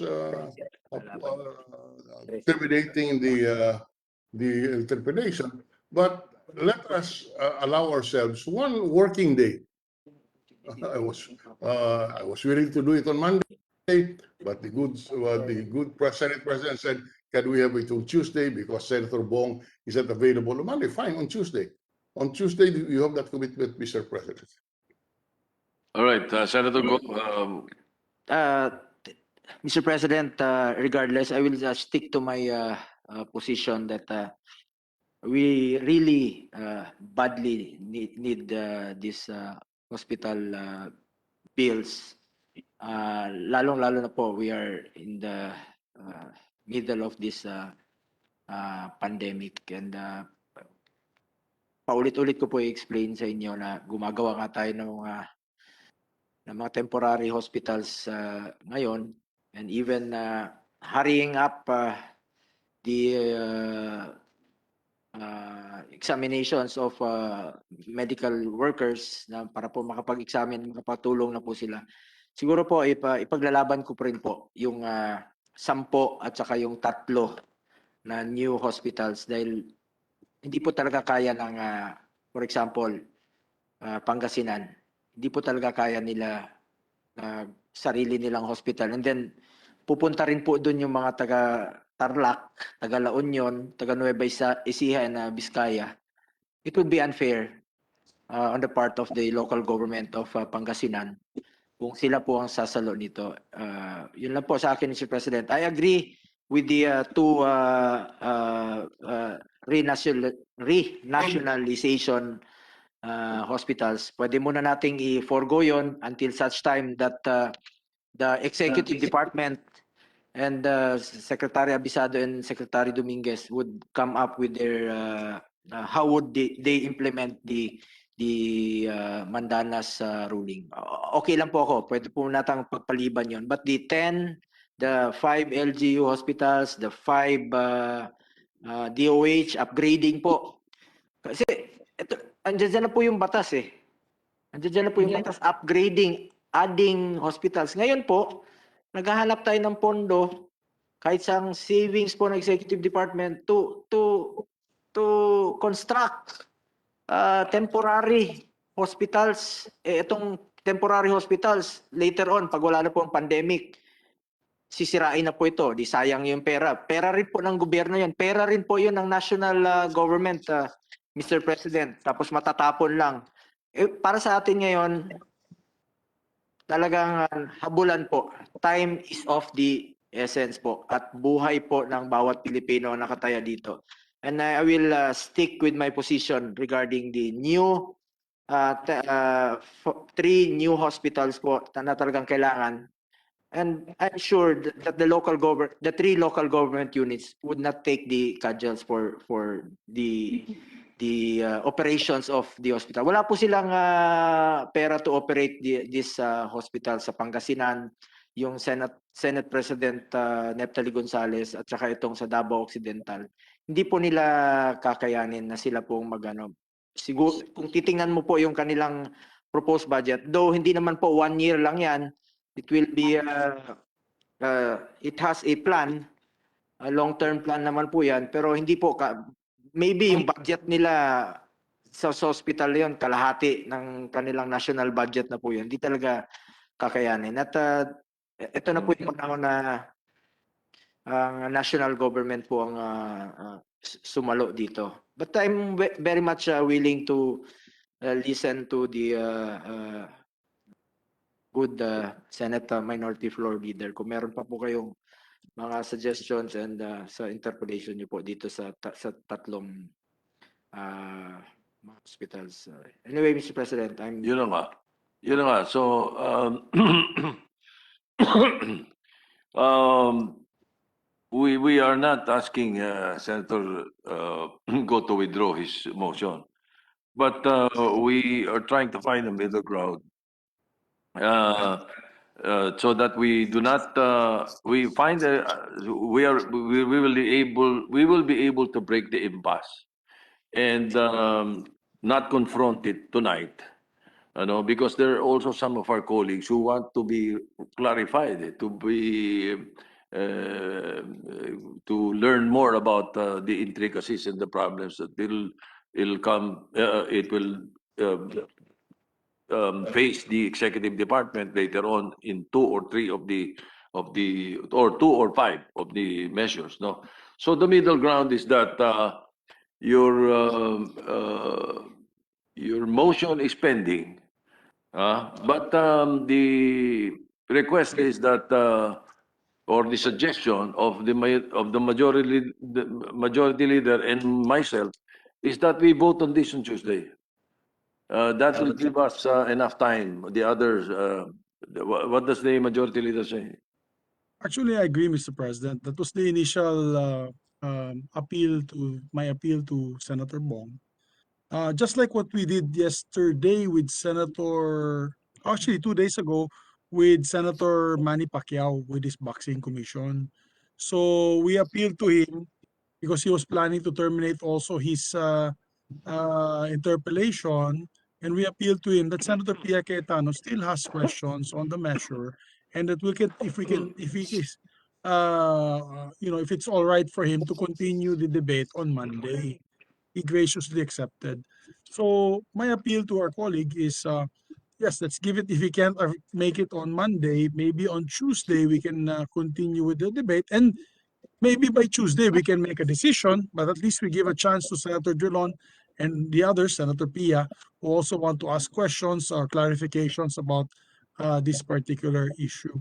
So that is also my appeal, because it will be difficult, Mr. President, to vote on the issue of closing the period of interpellation, because you're absolutely correct. Although it has happened, and I've seen it happen a few times with debates, for example, with Senator Miriam Defensor Santiago, Senator Trillanes, wherein they refuse to be interpellated for whatever reason it is. But it's not the practice in the Senate. So, and so I appeal to our colleague, if can be, anyway, if we approve it on Tuesday, 3 days after, which is Monday the following week, we can approve it on third reading. These measures, mahabol pa for adoption ng House. Hindi po maantala itong mga bills na ito. I want to vote for these bills because I have commitments to all these bills. So wala naman akong problema dyan, but let's give our colleagues time to be able to study and of course be able to debate and discuss what are the best remedies, particularly on the situation that we have with the Mandanas ruling, Mr. President. So I'm appealing to my dear colleague so that we don't have to put this on a vote today. Baka pwede po natin ma-take up muli Tuesday. Actually, Monday, kung No, we able can. po siya, even if he's online, we can do it even online, no matter where he is. And then we can approve it Monday. And then on Tuesday, we can approve it on third reading on Thursday, because we have sessions on Thursday next week, Mr. President.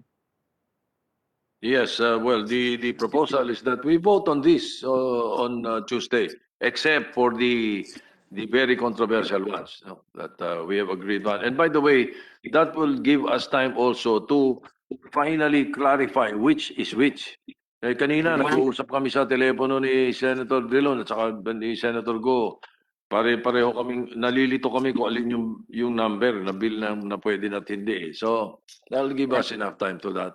Anyway, the solution here, the parliamentary solution right now is so that we do not touch anything and the situation is still on deck, is that for the majority leader to move for a motion to table. Because it has a higher precedence over a motion to terminate interpellation. So, Senator Pia Cayetano, you are recognized. Yes, just for the record, from what I recall, Senator, our Majority Floor Leader mentioned presidents To in lay on the the table. where, like when Senator Miriam would not be interpolated. But from my recollection, she always agreed to be interpolated, was very gracious in her accepting interpolation on bills. It would just be privileged speeches. I think there was one or two privileged speeches that were very personal to her, and she was very emotional about it, that she didn't want to be interpolated. But on bills, I remember iba siya, kung tingin niyo sa kanya matapang pagdating sa interpellation, ang patient niya, ang bait niya, bigay siya ng bigay ng information. She really had this aura of being a teacher. I just wanted to put that on record kasi I think we should all be guided by, itong mga Yes, let me correct Allow me myself, to add Mr. to that. President. No, wait. I just, Mr. President, Wait, I Majority want to- Leader.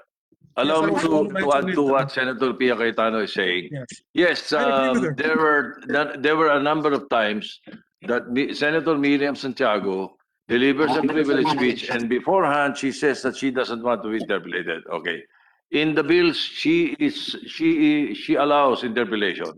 All right, and very gracious about it, except for one time, or I'm not sure if it was more than one, that we were debating on the RH bill. And there are two reasons why. First, she was not feeling well.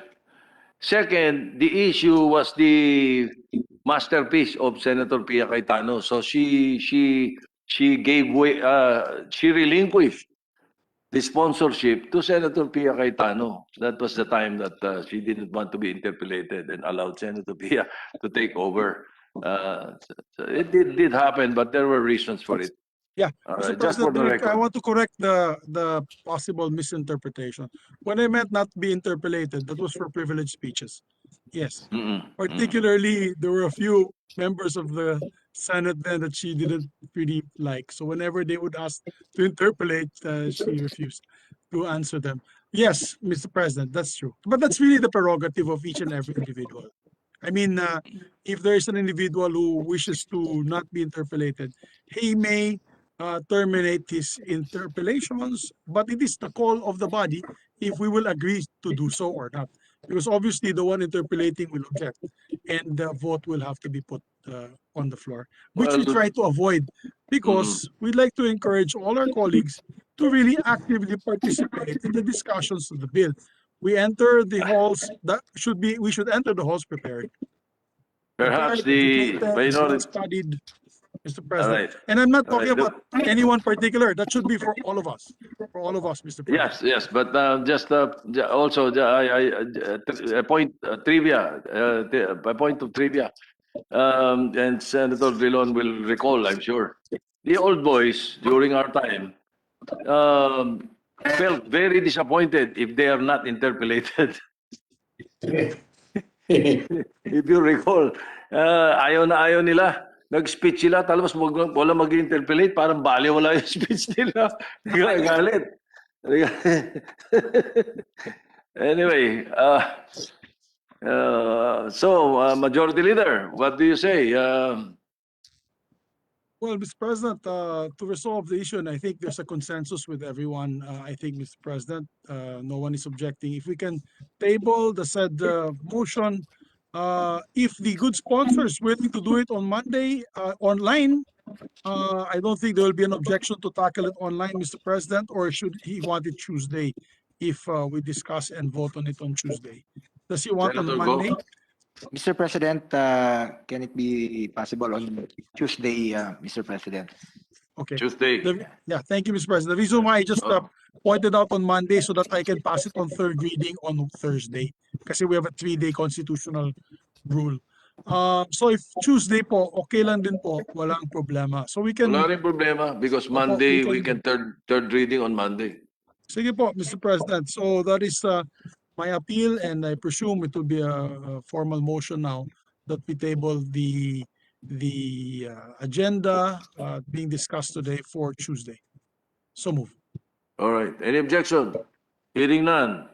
The motion to lay on the table, both the motion of Senator Go and the consideration of the measures being reported out by the Committee on Health is hereby adopted. Thank you, Mr. President, my dear colleagues.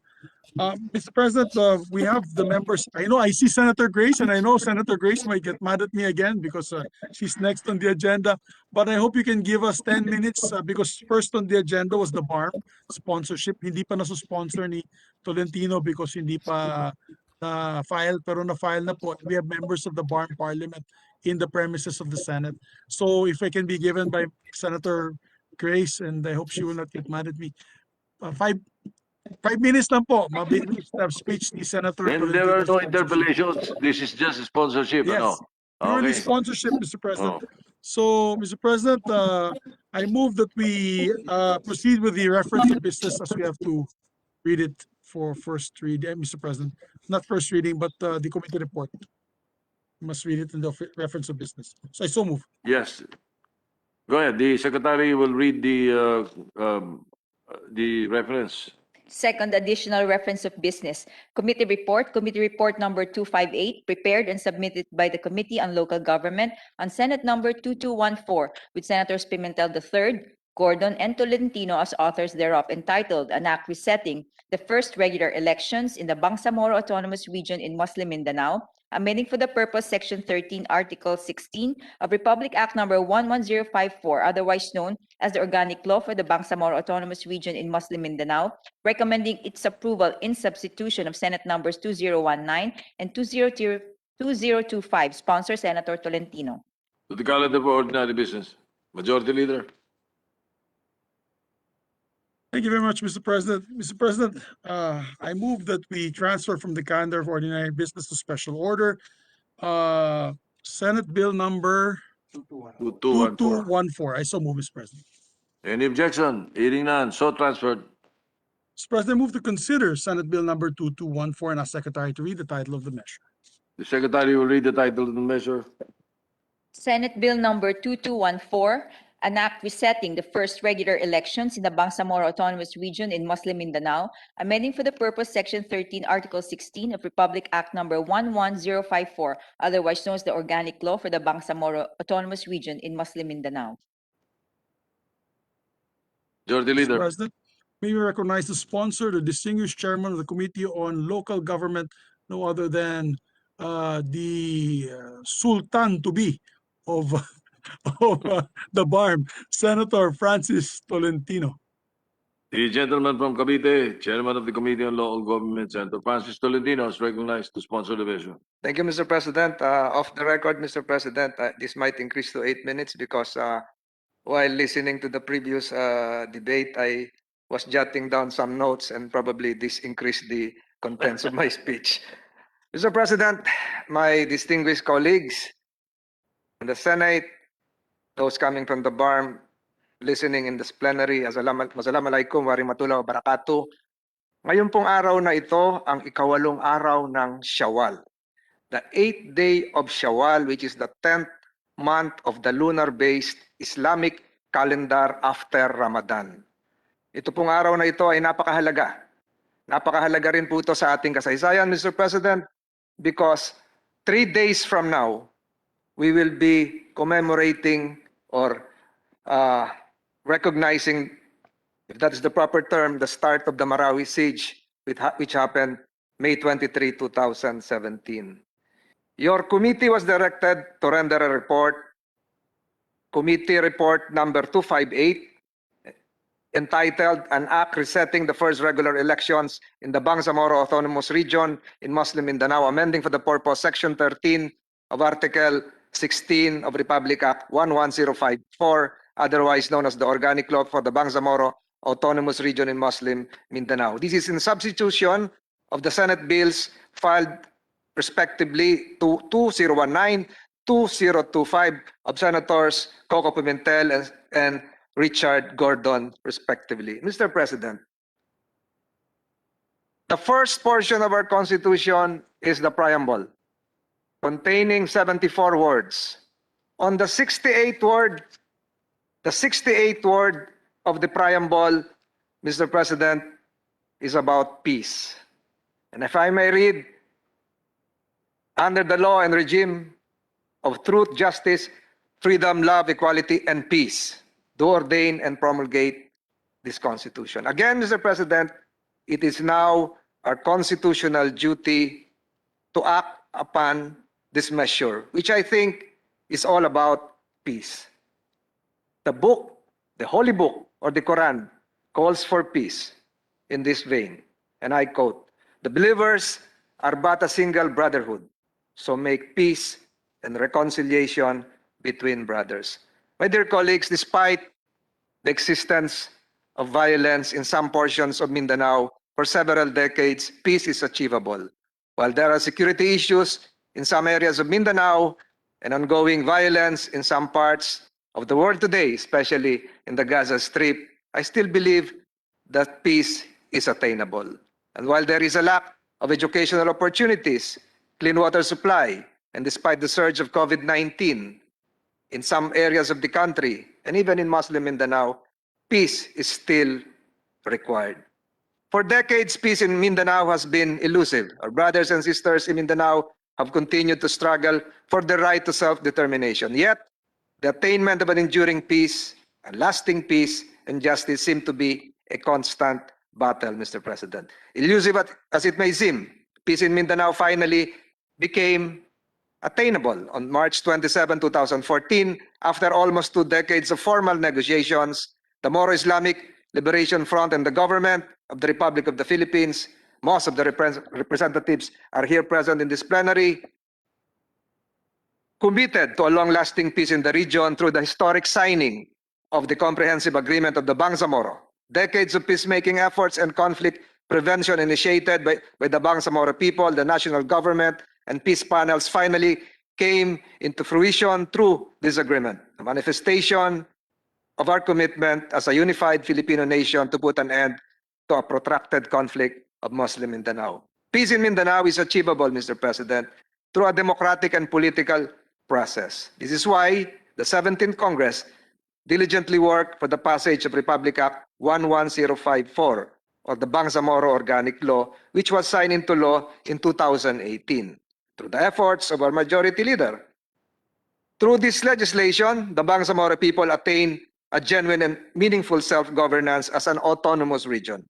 By providing for the basic structure of the Bangsamoro government on the basis of democracy and justice, the BOL commits to achieve a meaningful self-governance for the Bangsamoro people within the framework of the 1987 Constitution. Likewise, the BOL recognized the Bangsamoro people's right to chart their own destiny as prescribed by their ideologies, and in harmony with their faith, assert their rights over their ancestral land, and truly claim peace and self-actualization as their birthright.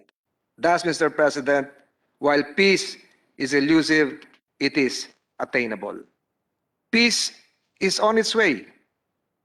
Upon ratification of the BOL, we have witnessed the commencement of a transition period for the establishment of the Bangsamoro government under the leadership of the BTA, or the Bangsamoro Transition Authority. Fulfilling its mandate, the BTA successfully enacted some priority legislations. To name a few, last October 28, 2020, they approved the Bangsamoro Administrative Code. The Bangsamoro Civil Service Code was approved by the Parliament February 24, 2021. The Bangsamoro Local Government Code and the Bangsamoro Education Code have been submitted to the Parliament for deliberation. We are aware that some priority legislations have yet to be enacted, including the Bangsamoro Electoral Code and the Revenue Code. But the BTA assured the committee that they are finalizing the draft of the said codes. The global pandemic we are facing, Mr. President, pose significant challenges on the accomplishments of the priority programs and projects of the BTA as it has for the national government as a whole. Development projects had to take a back seat in the formulation and implementation of an effective response to the global health crisis. We load the interim government significant achievements. And if I may mention, economically, the BARM ranked second in Mindanao in terms of economic growth in 2019. Moreover, the BARM set a high investment record, exceeding its target, generating 2.3 billion worth of investments by 180%. With the approval of the Bangsamoro Transition Plan, the institutionalization of an independent and credible placement and hiring process starting with the launch of the online Bangsamoro job portal has likewise been achieved. With respect to healthcare, ayudang medikal mula sa Bangsamoro is being implemented through its partner hospitals. In terms of social services, the BTA initiated Project Tabang or Tulong Alay sa Bangsamorong Nangangailangan, which already catered to 417,398 residents across the BARM. Developments in infrastructure were also started with constructions of 4 municipal stations, 8 municipal hall buildings, 220 barangay hall buildings, several kilometers of roads, among others. Despite all these strides, Mr. President, the BTA has yet to complete all its tasks under the BOL. Thus, we are faced with the question of the propriety of extending the BTA term. Your committee, Mr. President, the Senate Committee on Local Government, conducted several hearings, consultations, including 2 in Mindanao and several committee hearings in the Senate, including a private consultation initiated by this representation. It is true, it is with this democratic backdrop that this committee was tasked to draft a substitute bill, conscious of all the positions presented, including those coming from the oppositors, all of them good friends of this representation. This committee has attempted to craft a bill in the hopes of addressing all legal and political issues in a manner that is most fitting and consistent to the intent of the comprehensive agreement of the Bangsamoro and the Bangsamoro Organic Law, and always with the welfare of the Bangsamoro people and enduring peace as primary considerations. Ang nangyari po siguro, Mr. President, COVID-19 contributed to the delay, among others, in the execution of the plans of the Bangsamoro government. Responding to the impact of COVID-19 has been a challenge to the BTA and all government leaders. However, despite this radical uncertainty brought about by the pandemic, the interim government took up the unprecedented challenge to respond to the health crisis and lead recovery plans in the region. The BTA allotted 155 million in LGU funds in the Bangsamoro to augment the LGU's Quick Response Fund, or QRF, to fight COVID-19. It also provided 15 million assistance each to the Cotabato Regional and Medical Center and Amay Pakpak Medical Center in Marawi for the enhancement of the testing capacity for COVID-19, and constructed isolation centers for COVID-19 in Maguindanao, Lanao del Sur, Basilan, Sulu, and Tawi-Tawi. They likewise extended cash assistance to the COVID-19 Assistance Program, CAP, to affected workers in the private sector, and more importantly, allotted an initial amount of 500 million for COVID-19 vaccine purchase. With a desire to sustain and continue the efforts started by the BTA, this committee conducted hearings, as mentioned a while ago, and constituted 2 technical working groups to thresh out the issue on the extension of the transition period. We have received copies of resolutions and manifestations from the BARM local government units clamoring for the extension, namely the provincial government of Lanao del Sur, the Sangguniang Panlalawigan of the provinces of Maguindanao and Tawi-Tawi, Maguindanao municipalities, namely Datubla, Sinsuat, Pagalungan, Barira, Pandag, Talitay, North Kabuntalan, Datupiang, UPI, the BARM League of Municipalities of the Philippines, Basilan Chapter, Lanao del Sur Chapter, Tawi-Tawi Chapter, Municipality of Piquit, Province of Cotabato, the Office of the Provincial Governor of Cotabato with respect to the 63 BARM barangays, and the Sultanates of Buayan, Darussalam, SBD, among others. This committee has likewise received overwhelming support for the extension from non-government organizations, including the following: the Alliance of Magnanimous Youth Leaders Incorporated, the Basilan Women Initiative Foundation, the Bangsamoro Leadership and Management Institute, the Civil Society Organizations Movement for Moral Governance, the Federation of Bangsamoro Civil Society Organizations, Inc., the Federation of Agrarian Reform Communities in Basilan Province, Kalintad Peace Building Institute, Inc., the Active Youth Leaders from SPMS Baps, Salibo, Pagatin, Mama Sapano, Sharif Agwak Baps, the Mindanao Indigenous Peoples Initiative for Research and Assistance Center, and the Sangil Tribe Council of Leaders, the firm Bangsamoro International, the Aksyon Magsasaka Partido Tinig Masa Party List in Sultan Kudarat, the Save Sulu Movement, the Union of Muslim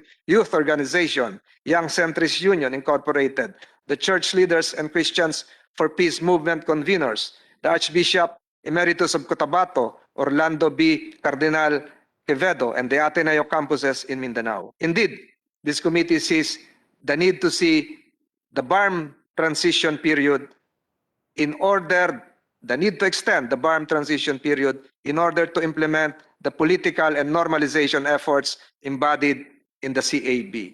However, it is also mindful of the Bangsamoro people's right to assert their democracy in the said region and exercise their right of suffrage. Although the BTA has considerably delivered some of its mandates under the BOL or the organic law, there is much work yet to be done, Mr. President. The extension of the transition period, if enacted, does not in any way condone even the littlest inefficiency in public service. As public servants, we must work to ensure that we inspire confidence and patriotic hope, especially those who are residing in the Bangsamoro region. My dear colleagues, this piece of legislation is a testament to our continued efforts to maintain peace and push for inclusive growth in the BARM region. Peace is elusive, but it is attainable. I ask my dear colleagues in this August chamber to support this measure extending the term of the BTA.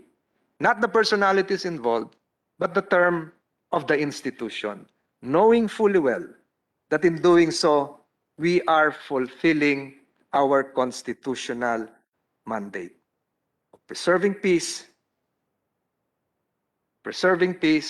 sustaining peace, and selecting reasonable means through which we can exercise our constitutional duties. Mr. President, ngayong araw pong ito ay napakahalaga.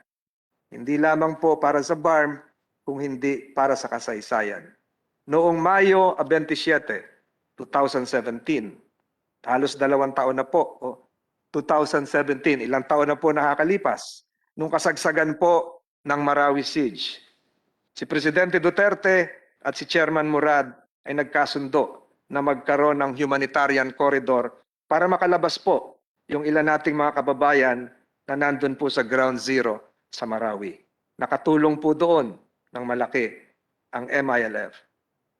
Noong 1902, halos ngayong araw din po, napakatagal na, yun po yung Battle of Bayang in Lanao del Sur, kung saan lumaban po ang mga kababayan nating Maranao para ipaglaban ang kanilang kalayaan. Mr. President, the committee respectfully submits its committee report. We hope that this will be acted appropriately by this body. Likayuna, liyakuna, unaka salam, ti Mindanao. Let there be peace in Mindanao. Thank you, Mr. President. Thank you. Majority Leader. Thank you, Mr. President. If I may as well, being the principal author of the Bangsamoro Organic Law, say just a few words, Mr. President, if I may be allowed, in support to the measure at hand. If I may be allowed, Mr. President. Thank you. Yes, Mr. President, I congratulate, first of all, the chairperson of the Committee on Local Government, Senator Francis Tolentino, for his able leadership in trying to get the consensus for the extension of the Bangsamoro Autonomous Region of Muslim Mindanao elections in 2022. It was difficult, Mr. President, to achieve this consensus. As a matter of fact, we had several face-to-face, not even online, but face-to-face meetings with the elected leaders of the Bangsamoro Autonomous Region. And we were able to, some of them were hostile to the idea, many of them were in favor of the idea, And in our last meeting in Davao, we were able to achieve a consensus on how we can serve the people best by the proposals being brought out by the Senate chairperson of the Committee on Local Government. Mr. President, to be honest about it, when we passed the Bangsamoro Organic Law, many of us felt that it was probably the best solution at the time to be able to bring long-lasting peace to our people in the region, the Muslim regions of Mindanao. And in fairness, this is probably one of the longest periods of peace in these areas, except for a few skirmishes by the BIFF, of which, in fairness to the MILF, have become also an ally with our military in convincing the members of the smaller, very small group, the BIFF, into coming back to the fold of government. However, when we passed the law, together with Senator Franklin Drilon, who was the minority leader, who helped me intensively, immensely, together with Risa Ontiveros, together with Senator Joel Villanueva, Senator Sani Angara, Senator Richard Gordon, Senator Coco Pimentel, forgive me if I make if I forget some, Senators Nancy Binay, those who were Senator Sherwin Gatchalian, those who were with us during all the hearings. Senator Grace was also with us in many of the hearings, Mr. President. When we approved it in 2019, there was a delay. We have to admit, there was a delay of government's appointment of the Bangsamoro Transitional Authority. Because of that delay, they were only able to sit shortly after, I'd say, no, many months after the 2019 elections. And therefore, their appointment was delayed. And then came the what we call once in a lifetime, unprecedented pandemic. I would even say not even a once in a lifetime, Mr. President. This is once in every 100 years. Because I know several people who had passed away and never experienced this type of pandemic. So it's once in a 100-year cycle pandemic, Mr. President, which disturbed and disturbed how national government and local government can deliver goods and services to its people, and of course claimed many lives, which again delayed the implementation of the Bangsamoro Organic Law. So, Mr. President, the request of the Bangsamoro Transition Authority for an extension, I think, is well deserved. Is an appeal that has merit, and something that we can look into. But your committee, Mr. President, headed by Sultan or Wali Tolentino, Wali Francis Tolentino, uh, kidding aside, Mr. President, had put in safeguards to make sure that all the tribes of the BARM will be represented in the formation of the new Bangsamoro Transition Authority in the next 3 years, appointed by the President. So, Mr. President, what we want to achieve is peace. I live in Mindanao. I am based in Mindanao. My family is from Mindanao. We are now, if it wasn't for the pandemic, Mr. President, Mindanao, because of this achieved peace that we've had through the Bangsamoro Organic Law, would probably be the richest regions of the Philippines. We were headed towards double-digit growth rates, Mr. President, and then the pandemic hit us. But if it was not for the pandemic, because of the silence of the guns of the many of the large forces that were seeking just and lasting peace, all these guns had gone silent, and the development had tremendously improved. Tourism tremendously improved, Mr. President. So we can see the benefits and the dividends that brought about by peace.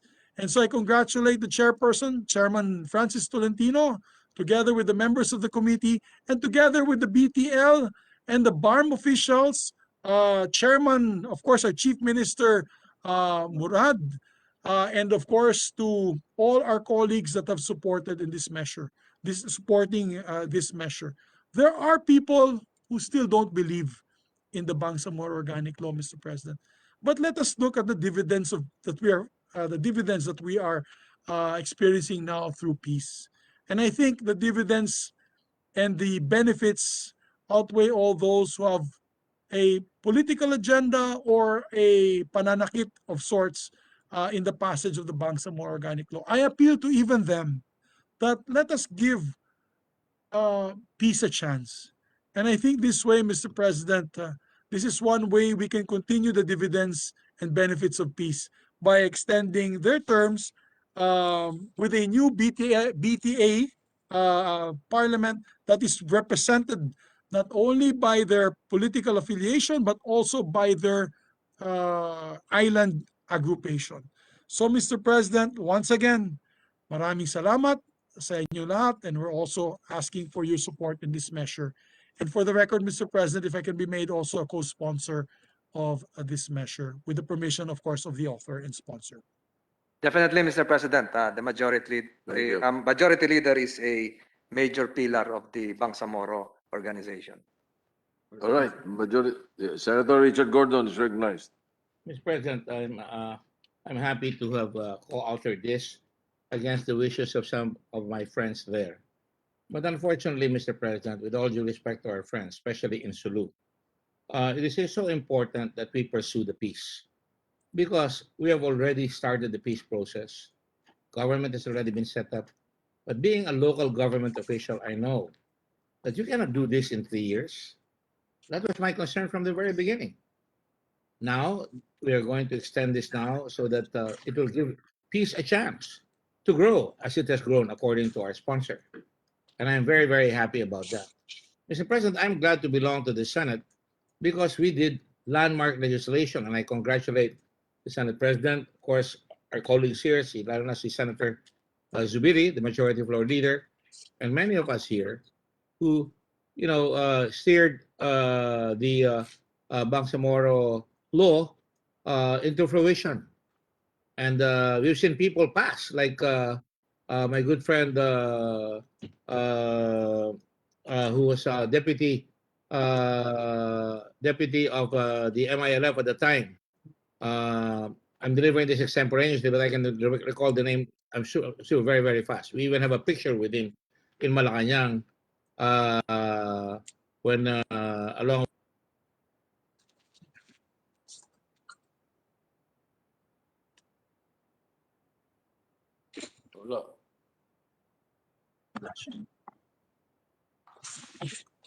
I think he has technical difficulties, Mr. President. And for the information of the Minority Floor Leader, it was not of my doing.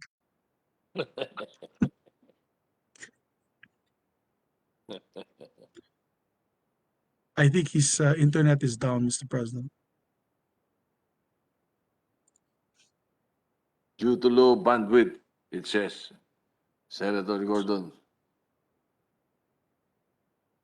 Perhaps you would like to submit your co-sponsorship instead. Yes, Mr. President, maybe we can ask the office of, or he can also continue to sponsor, Mr. President, on Monday if he wishes, before we take it up for debate. Mr. President, maybe we can suggest to the good gentleman from Zambales. Mr. President, I believe Senator Risa also would like to be recognized, Mr. President. Senator Ontiveros recognized. thank you, Mr. President. Very briefly, just to request if I may also be considered a co-sponsor, and I will just submit my manifestation in writing in the interest of time. Thank you, Mr. President. And thank you to Mr. the good President, author and do I have the sponsor if floor? you will accept. Thank you, Mr. Ayan na, President. okay, you're back. Senator Gordon, go ahead. Nawala ba ako? I'm sorry. Yes, Mr. President. Konti lang, You were completely Piraso gone lang, go ahead. to the good gentleman. I'm sorry, we lost you. Thank you. Well, like I said, Mr. President, I remember people like Chair Ghazali Jafar that time, and we even went to Camp Tarapanan, and he hosted us, and we had a very, very frank and very, very strong confrontation on whether we will stand for supporting the Bangsamoro at the time. And I said I could not support it because at that time we have to make sure that the proposal would be constitutional. And thanks to Senator Zubiri, Senator Drilon, the Senate President, and all of us here, all of us have the role to play. Like I said, This is a game changer for law, similar to what happened on the Good Friday Agreement with the Irish Republican Army and all the others.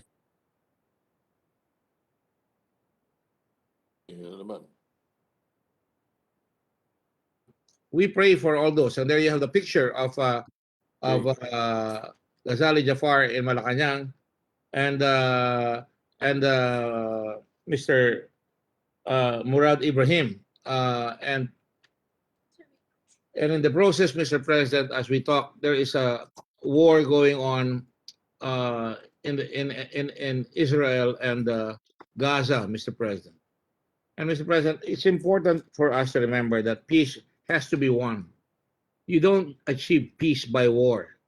And you really have to work every inch of the way to make sure na magawa natin yung kapayapaan dyan. That is why I support this, Mr. President. Wala akong kaduda-duda.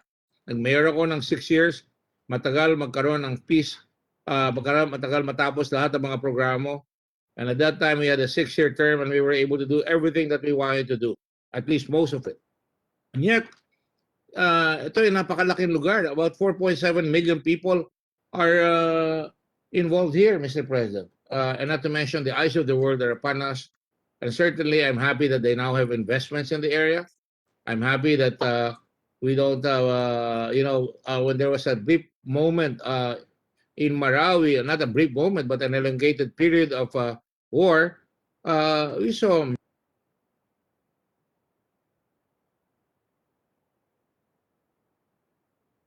kapayapaan muli doon. Ito ngayon, this month, next week, we were going to do it last week after Ramadan, but the Red Cross is now going to be giving 1,000 families food for 1 week for each family for the next 4 weeks. We're all trying to contribute to this, Mr. President. On the road here, we've seen people kidnapped, and we still have to see peace in certain areas, but we've seen people still interdicted by Abu Sayyaf. Now, we have to give the Bangsamoro Transition Authority the wherewithal, the credibility that to convince all those who are still angry at the government that peace can work. And that is why, on that note, I really go on all fours to support the extension of the BTA. We have hardly scratched the surface, but we're on our way. And as we do that, we have to know that peace can only be won finally when everybody gets the blessings of a democracy such as ours. And even with that, with COVID, it's certainly going to be difficult for us to really keep on organizing. Establishing a regional government is not easy. And that is why I'm thoroughly convinced that we have to really support our brother Muslims in this area. I'd like to see special economic zones rise there. I'd like to see the farms in these areas. I have staff from the Muslim community and Christian community from that area. And I'm reminded, Mr. President, that when there was that Kauswagan battle where people were killed, infants were killed, and I went there the following day, there was a Muslim imam by the name of Imam Alahuddin Sharif. And I was looking for him, Mr. President. And I finally found him on a motorcycle while I was walking from the school that was still smoldering in smoke and fire, past a PNP pickup that had been burnt. I saw one side of the road was filled with Muslims, our Muslim brothers, and the other side with our Christian brothers. And yet, I said, I'm looking for this imam that hid the people, the Christians, in his mosque. And he even said that pag ako naman ang inatake ng mga sundalo, ako naman ang pagtago nyo. And that was the essence of it all.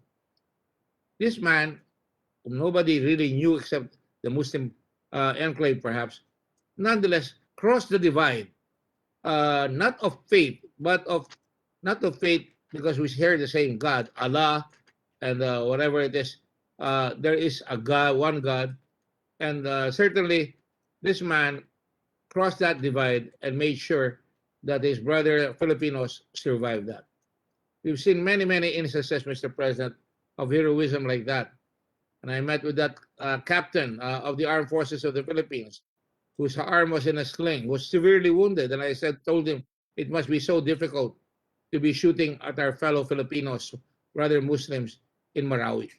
So, Mr. President, we have to build the peace.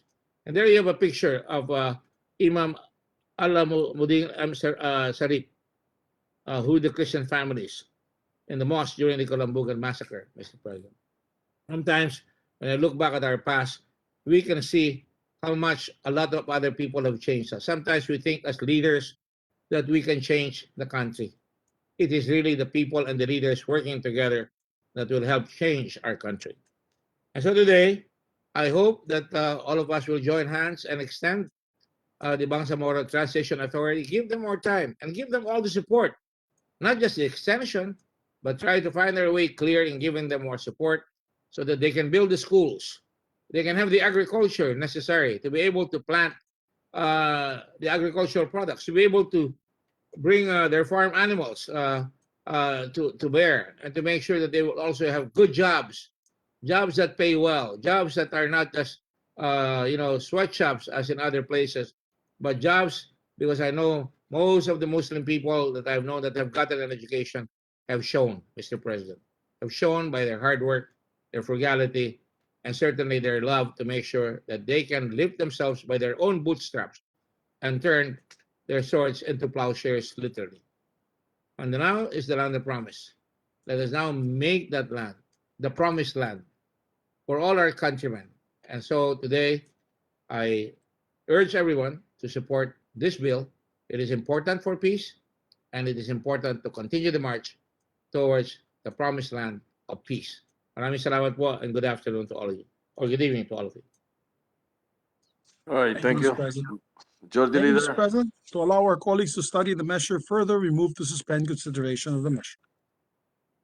All right, before we act on the motion, just for the record, I was feeling nostalgic because in 1992, as a fledgling senator, one of my very first bills that I sponsored in the old Congress building in Agripina Circle was the postponement of the army elections.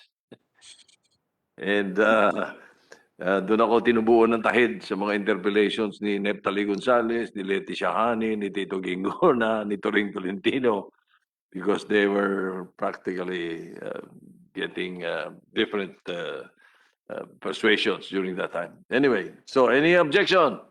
Chair hears none. The consideration is suspended. Thank you, Mr. President. Mr. President, moving forward to the local bills, with the permission of the body, I move to consider House Bill number 6918. These are franchise bills, Mr. President, pending with us for the few months. Any objection? Hearing none, consideration is in order. 6918. No member wishes to interpolate the measure. We move to close the period of interpellation, Mr. President. Any objection? Hearing none, period of interpellation is closed. May we open the period of amendments and ask the chairperson, Senator Grace Poe, if there are any amendments. Senator Grace Post recognized for the amendments. Individual amendments, Mr. President, based on the clean copy. On page 3, lines 6 to 10, delete the entire section 7 on renewal or extension of franchise and renumber the succeeding sections accordingly. I so move. Any objection? Hearing none, adopted. There are no other amendments for House Bill 6918. Majority Leader. With that, Mr. President, we close the period of amendments. Any hearing no objection, period of amendments closed. Mr. President, move to approve on second reading House Bill number 6918. Any objection? Hearing none, House Bill 6918 is approved on second reading. I move to suspend consideration of the same. Consideration of the measure suspended. Thank you, Mr. President. Mr. President, I move that we resume consideration of House Bill number 7487. I so move. Any objection? Hearing none, consideration is in order. Mr. President, no member wishes to interpolate the measure. I move that we close the period of interpellation. Hearing no objection, period of interpellation is closed. Mr. President, I move to open the period of amendments and recognize the sponsor for any amendments, Mr. President. Senator Grace Post recognized for the period of amendments. Committee amendments, Mr. President. On page 2, section 4, lines 1 to 2, after the word public, delete the sentence, The grantee shall strictly comply with the provisions of the Constitution, statutes, rules, and regulations, including labor laws and standards. I so move. Any objection? Hearing none, adopted. Senator Drilon, you were raising your hand for what? Yes, I just want to inquire. I have read this, except that I've forgotten what the details. Mr. President, if the gentle lady can yield the floor to one question. There were two other bills, franchise bills, which we had to reconsider because of that clause which required that the franchise application should be submitted 3 years before the expiration, and the second one on the requirement that at least 60% of the employees must be regular employees. I could no longer remember the details of this bill, but they were not; these provisions are not there, Mr. President. Just No for more, the Miss. Yes, thank you for asking to clarify. Mr. President, we will no longer introduce amendments 2 and 4 in Committee Report 211, and this pertains to the concern of the good majority leader, Mr. President. We need not insert said amendments because we will delete them in other franchises, or we deleted them in other franchises as requested by the minority floor leader, sir. Thank you very much. With that, Mr. President, I have no amendment to the proposed measure. Um, Moving forward, Mr. President, on page 2, See your next line, slide. Go ahead. on page 2, line 49, after the word immoral, insert a colon and add the phrase, provided further that willful failure to do so shall constitute a valid cause for the cancellation of this franchise. I so move. Any objection? Hearing none, adopted. On page 3, line 48, delete the word common and replace it with outstanding capital. I so move. Any objection? Hearing none, adopted. Individual amendments. On page 3, line 20, after the word located, delete the succeeding sentence until the word workforce in line 23. I so move. Any objection? Hearing none, adopted. On the same page, line 23, replace the word finally with further. Further. I so move. Any objection? Hearing none, adopted. On the same page, line 28, after the word annually, delete the succeeding sentence. I That's so it. move. Hearing no objection, adopted. No other amendments, Mr. President, on House Bill 7487. Mr. President, I move to close the period of amendments. Any objection? Hearing none, period of amendments closed. Mr. President, move to approve on second reading House Bill number 7487. So moved, Mr. President. Any objection? Hearing none, considerations in order. Oh, sorry, approval, second reading? Yes, Mr. President, approve on second reading. Hearing no objection, the 7487 is approved on second reading. Move to suspend consideration, Mr. President. Suspended, consideration is suspended. Thank you, Mr. President. I move that we resume consideration of House Bill number 7496. Any objection? Hearing none, consideration is in order. No member wishes to interpolate the measure. I move to close the period of amendments, Mr. President. I mean, close the period of interpellation. Interpellations. Hearing no objections, period of interpellations closed. Mr. President, I move to recognize the sponsor and open the period of amendments. Senator Gates is recognized for the period of amendments. Mr. President, the committee amendments for House Bill 7496 on page 2, lines 1 to 5, delete the second paragraph of section 3.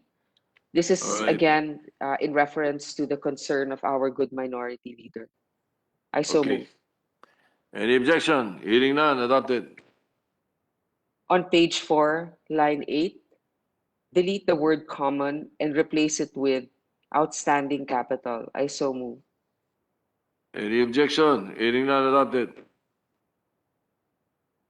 Moving to the individual amendments. On page 3, delete lines 27 to 30 until the word workforce. I so move. Any objection? Hearing none, adopted. On the same page, line 30, Until now, replace the word finally to further. I so move. Hmm? Hindi. Hindi. Ang ibig niya sabihin, I so move.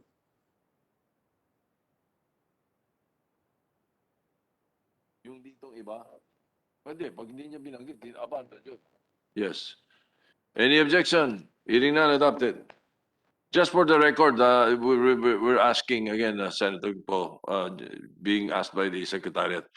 There are 1 or 2 points in the committee report that you are not reading. That means you have abandoned it, right? Yes. All right. Those Thank you. are, Yes. we will no longer introduce amendments 2 Longer. and 3 in committee report number 213. Okay. All right. Okay. Thank you. So back to the individual amendments. Yes. On the I read already on the same page, line 30, replace the word finally to further. I so This move. one. Any objection? Hearing none, adopted. On the same page, line 36, delete the succeeding sentence after the word Oh. annually. I so move. Yeah. Okay. Any objection? Hearing none, adopted. There are no further Okay lang, amendments, Mr. President. Mr. President, I move to close the period of amendment, Mr. President. Any objection? Hearing none, period of amendments closed. Mr. President, move to approve on second reading House Bill number 7496. Any objection? Hearing none, 7496 approved on second reading. I move to suspend consideration of the same. Consideration of the measure suspended. Mr. President, I move to resume consideration of House Bill number 7618. So move. Any objection? Hearing none, consideration is in order. Mr. President, I move that we terminate the period of interpellation as no member wishes to interpellate. Hearing no objection, period of interpellation is closed.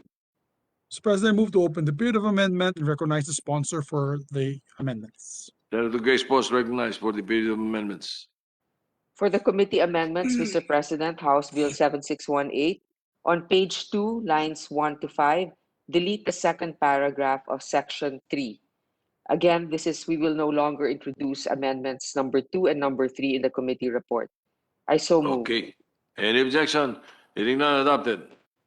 On page 4, line 12, delete the word common and replace it with outstanding capital. I so move. Hearing no objection, adopted. This is just all about the same types of amendments, Mr. President. For our individual amendment on page 3, section 9, line 26, after the word located, delete the succeeding sentence until the word workforce in line 30. I so move. Any objection? Hearing none, adopted. On the same page, line 30, replace the word finally with further. I so move. Any objection? Hearing none, adopted. On the same page, line 36, after the word annually, delete the succeeding sentence. I so move. Hearing no objection, adopted. No other amendments, Mr. President. Majority Leader. Thank you, Mr. President. With that, I move to close the period of amendments. Hearing no objection, period of amendments closed. President, move to approve on second reading House Bill number 7618. Any objection? Hearing none, House Bill 7618 is approved on second reading. Mr. President, move to suspend consideration of the same. Consideration of the measure suspended. Mr. President, I move to resume consideration of House Bill number 8552. So move. Any objection? Hearing none, consideration is in order. Mr. President, I move to close the period of interpellation as no member wishes to interpellate. Hearing no objection, period of interpellation is closed. Mr. President, I move to open the period of amendment and recognize Senator Grace Poe. Senator Grace Poe is recognized for the period of amendments. Mr. President, for the committee amendments, on page 4, line 24, delete the word common and replace it with outstanding capital. I so move. Hearing no objection, adopted. For the individual amendments, on page 3, lines 12 to 15, delete the entire section 7 on renewal or extension of franchise and renumber the succeeding sections accordingly. I so move. Any objection? Hearing none, adopted. On page 3, line 38, after the word located, delete the succeeding sentence until the word workforce in line 42. I so move. Hearing no objection, adopted. On the same page, line 42, replace the word finally with further. I so move. Hearing no objection, adopted. On page 4, line 4, after the word annually, delete the succeeding sentence. I so move. Hearing no objection, adopted. No further amendments, Mr. President. Majority Leader, you're on mute. Thank you, Mr. President. Move to close the period of amendments. Hearing no objection, period of amendments closed. I move to approve on second reading House Bill number 8552. I so move. Any objection? Chair hears none. House Bill 8552 is approved on second reading. Mr. President, move to suspend consideration of the same. Consideration is suspended. Mr. President, I move to consider or to resume consideration House Bill number 8554. Hearing no objection, 8554's consideration is in order.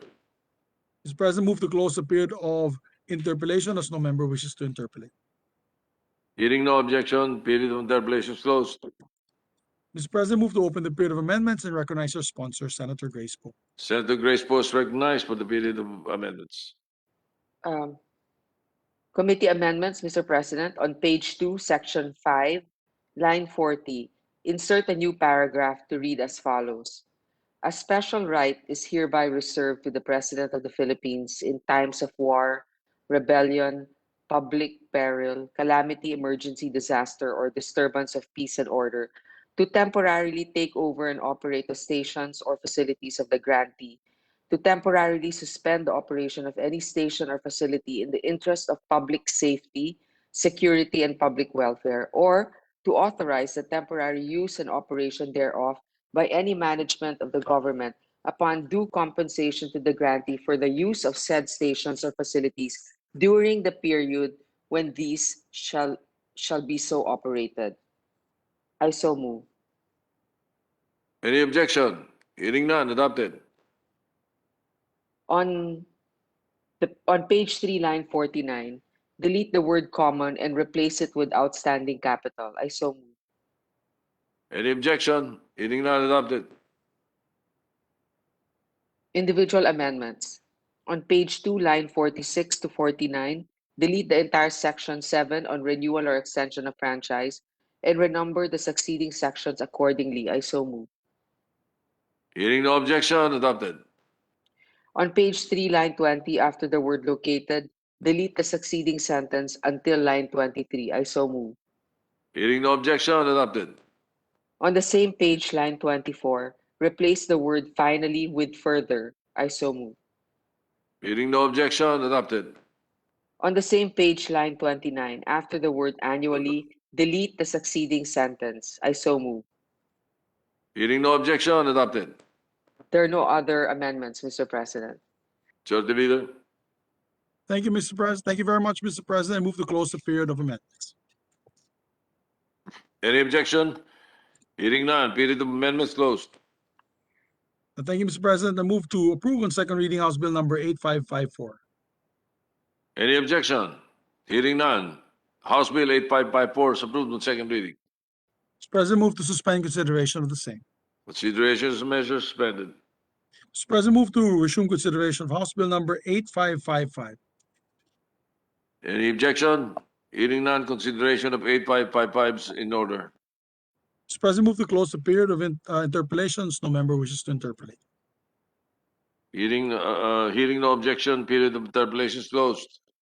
Mr. President, move to open the period of amendments and recognize our sponsor, Senator Grace Poe. Senator Grace Post recognized.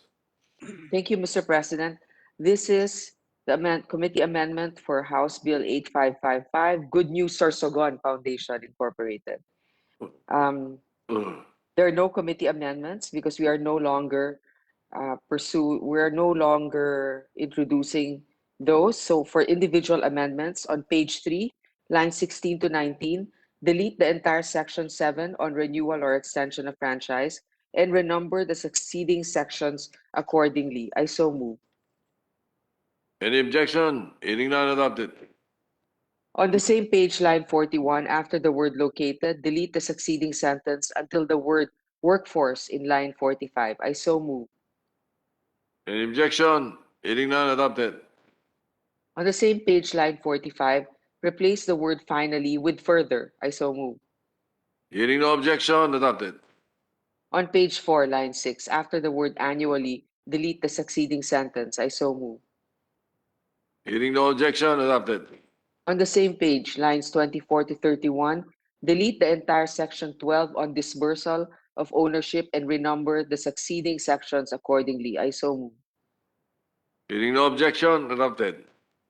There are no other amendments. Majority Leader. Mr. President, with that, I move to close the period of amendments. Any objection? Hearing none, period of amendments closed. Mr. President, I move to approve on second reading House Bill number 8555. Any objection? Hearing none, House Bill 8555 is approved in second reading. Move to suspend consideration of the measure. Consideration of the measure suspended. Mr. President, move to resume consideration of House Bill number 8556. Hearing no objection, consideration of 8556 in order. Mr. President, there being no member wishes to interpolate, move to close the period of interpolation. Any objection? Hearing none, period of interpolation is closed.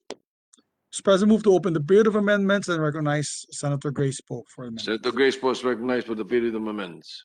Thank you, Mr. President. Finally, this is the last local franchise bill.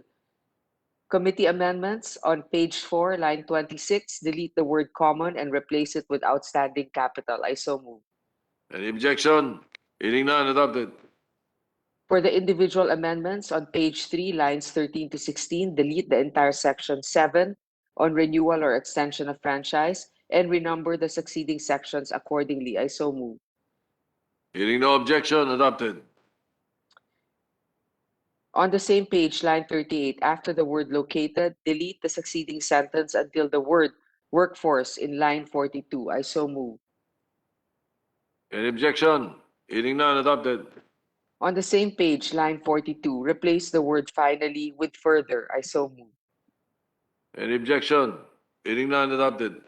On page 4, line 6, after the word annually, delete the succeeding sentence. I so move. Any objection? Hearing none, adopted. There are no further amendments, Mr. President. Thank you to our Majority colleagues Leader. for your patience. Thank you as well, Mr. President, to our dear sponsor. Mr. President, I move that we close the period of amendments. Any objection? Hearing none, period of amendments closed. And Mr. President, I move to approve on second reading House Bill number 8556. Any objection? Chair hears none. House Bill 8556 approved on second reading. Mr. President, move to suspend consideration of the same. Consideration of the measure suspended. Once again, congratulations to the sponsor, Senator Grace Poe. Thank you very much, ma'am. Thanks, guys. Thank you for staying. Thank you for your guidance, Minority Leader. Thank you, thank you. Mr. President, Senator Gatchalian, on our list, Senator Gatchalian has opted not to sponsor any of his measures and asked to do it next week. So we're only left with two bills. And if I can ask the indulgence of our colleagues, these are two quite important bills dealing with children and young individuals. We're already in the period of amendment, Mr. President. With the permission of the Senate President, may we resume consideration, of course, of the body as well. Senate Bill number 2124, and recognize Senator Sani Angara for his amendments, Mr. President. Any objection? Hearing none, consideration of 2124 is in order. Senator Sani Angara is recognized. Thank you, Mr. President. Thank you, Mr. Majority Leader, Your Honor. May I start, Mr. President? Go ahead. Yeah, Mr. President, on page 2, line 26, to replace the word elections with appointment. I so move, Mr. President. Any objection? Hearing none. Adopted. Mr. President, on page 3, I believe Senator Villanueva has an amendment here. Yes, Mr. President. If Go I ahead, may. Senator Villanueva. Thank you, Mr. President. On page 3, line 2, delete the word finally and replace it with the further. If I may continue, distinguished sponsor, on the same page 3, line 4, after the word from, insert the words and be duly certified by, with the permission of the Okay. author. We accept, Mr. President. Thank you, Mr. Accepted. President. Any objection? Hearing none, adopted. Lastly, Mr. President, still on the page, on the same page, line 6, after the word office, insert the line provided finally that the appointed SK treasurers shall be prioritized in the allocation of appropriate TESDA scholarship. Yes, we accept, Mr. President. Accepted. Any objection? Hearing none, adopted. Thank you, Mr. President. All right. Thank you, Your Honor. I think Thank you, dear Senator colleague. Ontiveros also has an amendment on this page, Mr. President. Meron ba? Senator Oh, Tiveros. wala na, no more, no more. No more. Okay. You may Yes, continue. no more, Mr. President. Thank you. Thank you, Your Honor. Sorry, I thought you had one. Mr. President, on the same page, on page 3, we move to delete lines 20 to 22. It's a duplicate of an earlier provision. Okay. Hearing no objection, adopted. Thank you, Mr. President. On page 3, line 30, after the word that, to insert the phrase, the monthly honorarium shall not exceed the monthly compensation received by their SK chairperson, provided further that. I so move, Mr. President. Any objection? Hearing none, adopted. On the next page, Mr. President, page 4, Lisa, I think Senator Hontiveros has a amendment on line 4. Senator Tiveros, recognized. Thank you, Mr. President. Yes, the good sponsor is correct. On page 4, line 4, after the word honorarium and before the word to, I propose good sponsor to insert the phrase as well as social welfare contributions and hazard pay. We accept, Mr. President. Oh, thank you, good sponsor. Accepted. Any objection? Hearing none, adopted. Thank you, Mr. President. Thank you, good sponsor. Thank you, Senator Risa, Your Honor. Mr. President, next is on page 6, line 13. After the word job, to insert the word training, I so move. Any objection? Hearing none, adopted. Also on page 6, line 20, to replace the word environment with environmental, I so move, Mr. President. Any objection? Hearing none, adopted. Mr. President, I believe Senator Joel has an amendment on this page, on page 6. Senator Villanueva is recognized. Thank you, Mr. President. Dear colleague, author, idol, seatmate, on page 6, line 26, after the word leadership, insert the words and values education.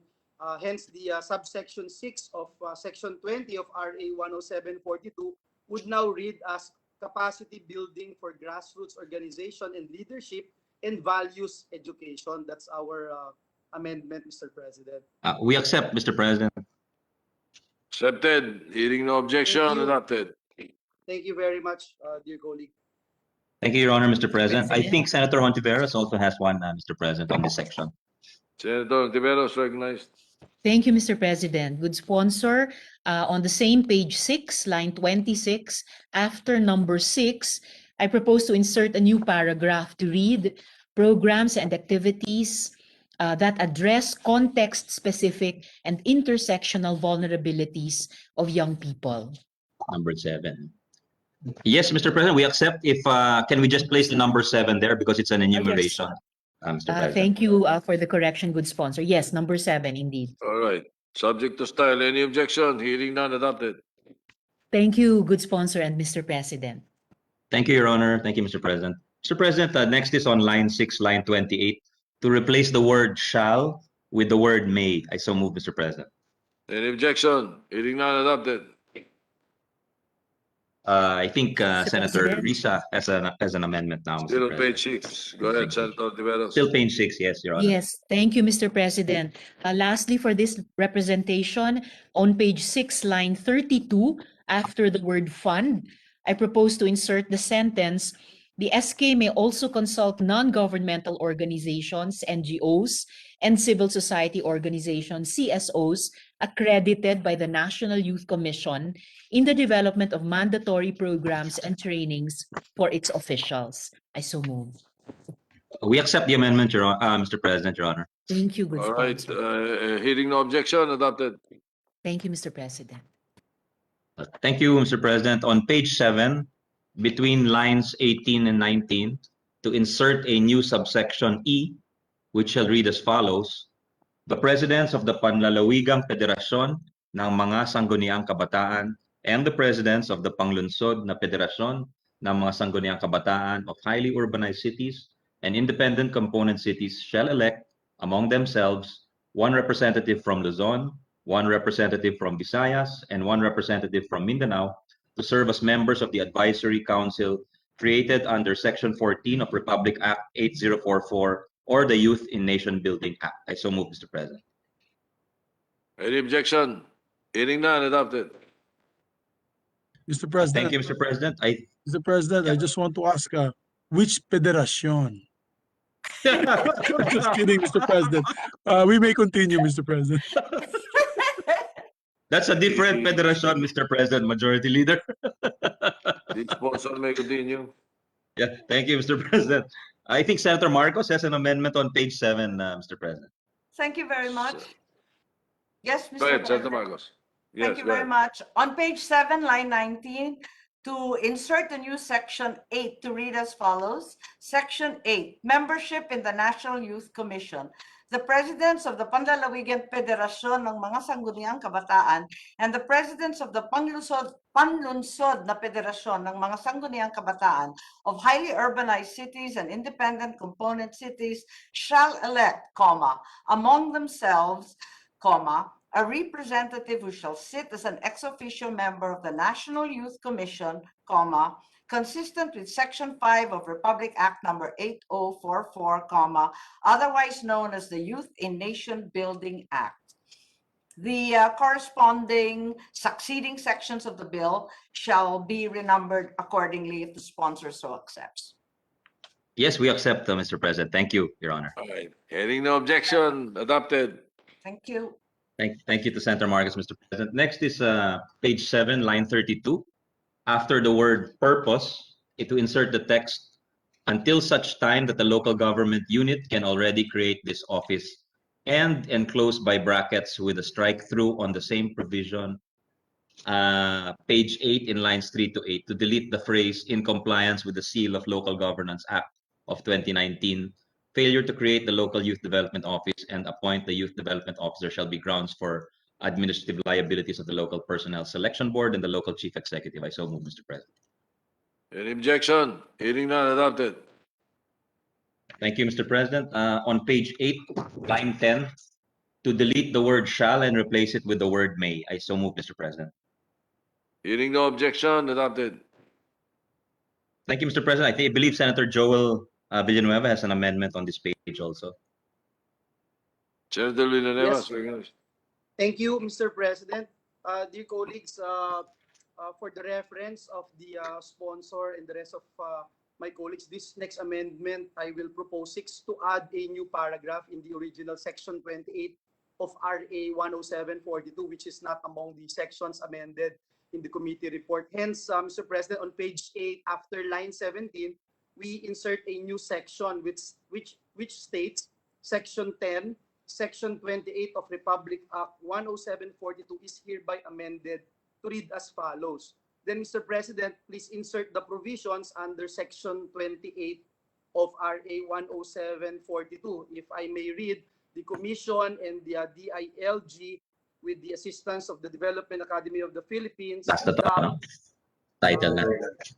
the Local Government Academy, the University of the Philippines National College of Public Administration and Governance, and in consultation with youth stakeholders, shall jointly design and implement the mandatory and continuing training programs. The mandatory training programs must include, among others, the following components.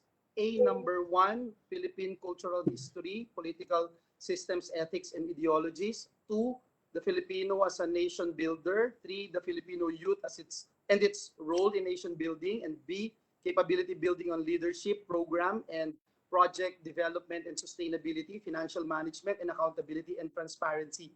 And afterwards, Mr. President, we hope to add this new paragraph that reads as follows, because we wanted to expand the partnership of our SK to our education institutions. So, the new paragraph would read as follows: the Commission and the DILG may also coordinate with the Department of Education, Commission on Higher Education, and Technical Education Skills Development Authority, TESDA, for the offering of relevant courses that emphasize the role of education and skills development in nation building and would further enhance the knowledge, network, and capacity of Sangguniang Kabataan officials and LYDC members to craft and implement relevant youth development plans.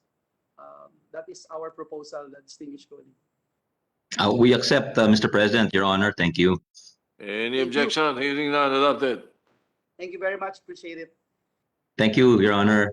Thank you to all our colleagues who proposed their amendments, which definitely and unqualifiedly will improve the measure, Your Honor, Mr. President. The last amendment is to the title, Mr. President. If there are no other amendments from our colleagues, we'd like to amend the title. It will now read as follows: An act strengthening the Sangguniang Kabataan by institutionalizing additional reforms to revitalize youth participation in governance and for other purposes. I so move, Mr. President. Any objection? Hearing none, adopted. No more amendments, Mr. President. Yes, Mr. President. We should move to approve this for all the federations, Mr. President, out there, from Aparin to Tawi-Tawi. Mr. President, I move to close the period of amendments, Mr. President. Any objection? Hearing none, period of amendments closed. Thank you, Mr. President. Mr. President, I move to approve on second reading Senate Bill number 2124. And may I be made a co-author as well, Mr. President, with the permission of Senator. Yes, certainly. Thank you, Majority Leader. We will send your regards to the Federation, Mr. President. Yes, I Any wish to be objection? part of the federation, Mr. President. Yes, Mr. President. Hearing none, Senate Bill 2124 is approved on second reading. Mr. President, Thank you, also, Mr. President, dear colleagues.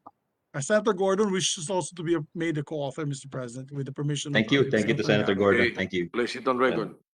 Thank you, Mr. President. Move to suspend consideration of the same. Majority Leader, yeah.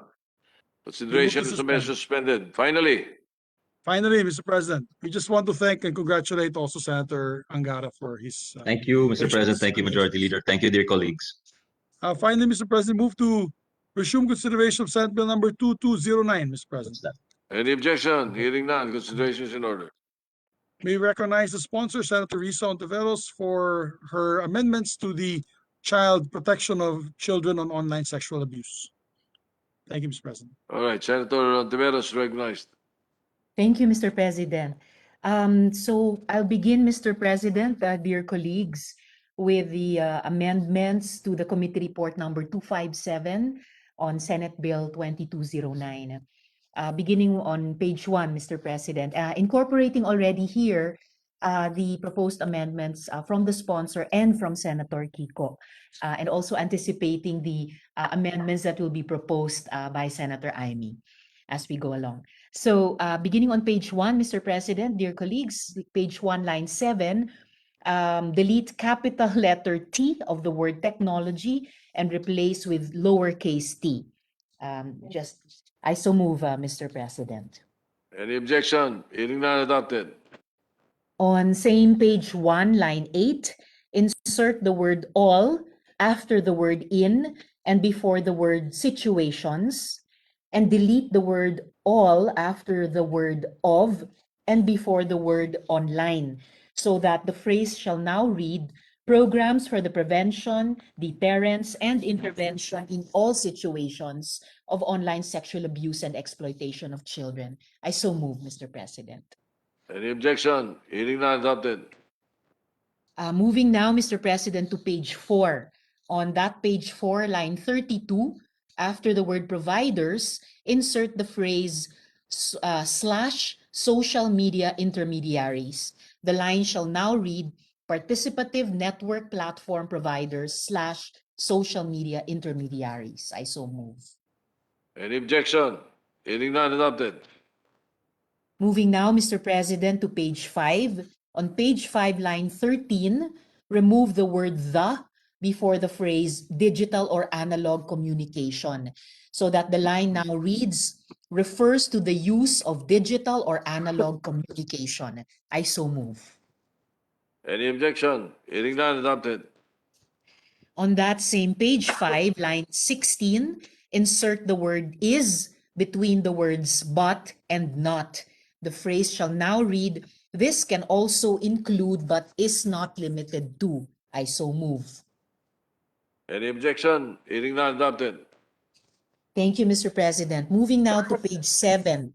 On page 7, lines 7 to 8, after the word in, delete the phrase these child sexual abuse and exploitation material and replace with the same. The paragraph shall now read to produce, direct, manufacture, facilitate, or create any form of child sexual abuse and exploitation material or participate in the production, direction, manufacture, facilitation, or creation in the same. I so move. Any objection? Hearing none, adopted. On page 7 still, line 10, after the word import, insert the phrase by any means including the use of information and communication technologies and the internet, so that the paragraph now reads, to knowingly publish, offer, transmit, sell, distribute, broadcast, advertise, promote, export, or import by any means, including the use of information and communication technologies and the internet, any form of child sexual abuse and exploitation material. I so move. Any objection? Hearing none, adopted.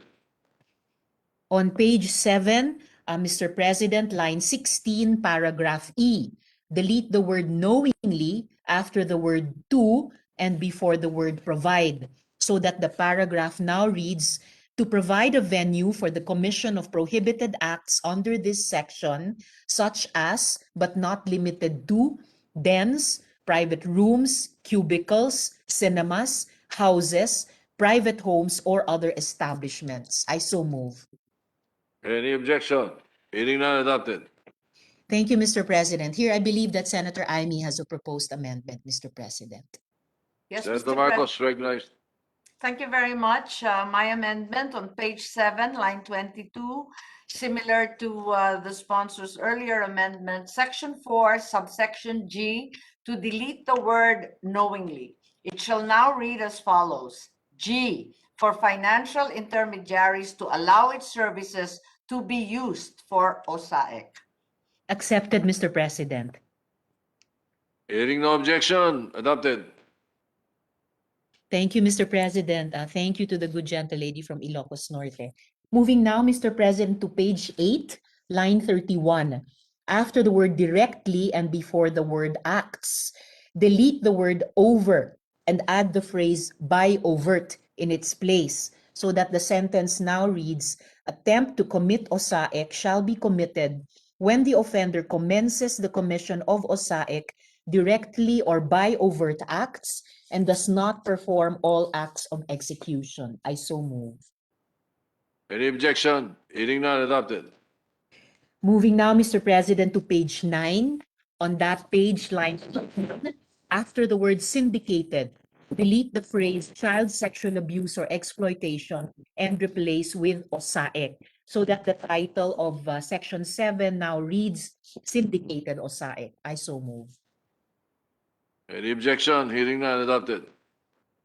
On same page 9, lines 18 to 19, after the word of, delete the phrase child sexual abuse or exploitation and replace with OSAEC, so that the paragraph now reads, the crime of OSAEC is deemed committed by a syndicate if carried out by a group of 3, numeral 3 in parentheses, or more persons conspiring or confederate with one another. I so move. Any objection? Hearing none, adopted. On the same page 9, Mr. President, line 21, after the word large scale, delete the phrase child sexual abuse or exploitation and replace with OSAEC, so that the title of section 7 shall now read large scale mosaic. Yeah, you moved. Any objection? Hearing none, adopted. Here, Mr. President, I believe Senator Amy has a proposed amendment to make. Thank you very Senator much. Marcos recognized. Thank you very much, Mr. President, Madam Sponsor. On page 11, lines 19 to 20, section 12, under the acronym DSWD, may I add the phrase PNP and NBI officers, so that it shall now read section 12, prosecution. Offenses punishable under this act are public crimes. Any person who has personal knowledge of the commission of any offense under this act, such as the victim, survivor, the parent, spouse, siblings, legal guardian, officer, or social worker, or representative of a licensed child caring institution, officer, or social worker in the Department of Social Welfare and Development, DSWD, PNP and NBI officers, barangay chairperson, at least 3 concerned citizens where the violation occurred may file a complaint under this act. Accepted, Mr. President. Any objection? Hearing none, adopted. Thank you, Mr. President. Forgive me, Mr. President, I need to move for the reconsideration of our acceptance of just the amendment. Previous to that, we accepted from Senator Amy because this representation needs to correct the number of the section, which we now titled Large Scale OSAIC. Is that a proper motion, Mr. President? May I move for the reconsideration of the acceptance of the amendment to page 9, line 21? Yes, okay. Any objection? Reconsideration is in order. Thank you, Mr. President. With the indulgence of my colleagues, may I move that the title of section 8 is what now reads large scale OSAIC, instead of what was originally proposed as the title of section 7. I so move. Any objection? Hearing none, adopted. Thank you, Mr. President. Moving on now to page 13, line 24. After the word a and before the word affirmation, delete the word writer and replace with the word written. So that the sentence now reads, no person shall be granted access to any form of child sexual abuse and exploitation material unless he or she signs a written affirmation that he or she has read a copy of the protection order. I so move. Any objection? Hearing none, adopted. Moving on, President, to page 14. On page 14, line 22, after the phrase internet content hosts, delete the phrase online intermediary hosting services and replace with participative network platform providers / social media intermediaries, so that the sentence now reads internet intermediaries, including but not limited to internet service providers, internet content hosts, participative network platform providers / social media intermediaries, financial intermediaries, electronic money issuers, as well as any and all technologies, current and future. I so move. Any objection? Hearing none, adopted. Moving, Mr. President, to page 15. On that page, line 31.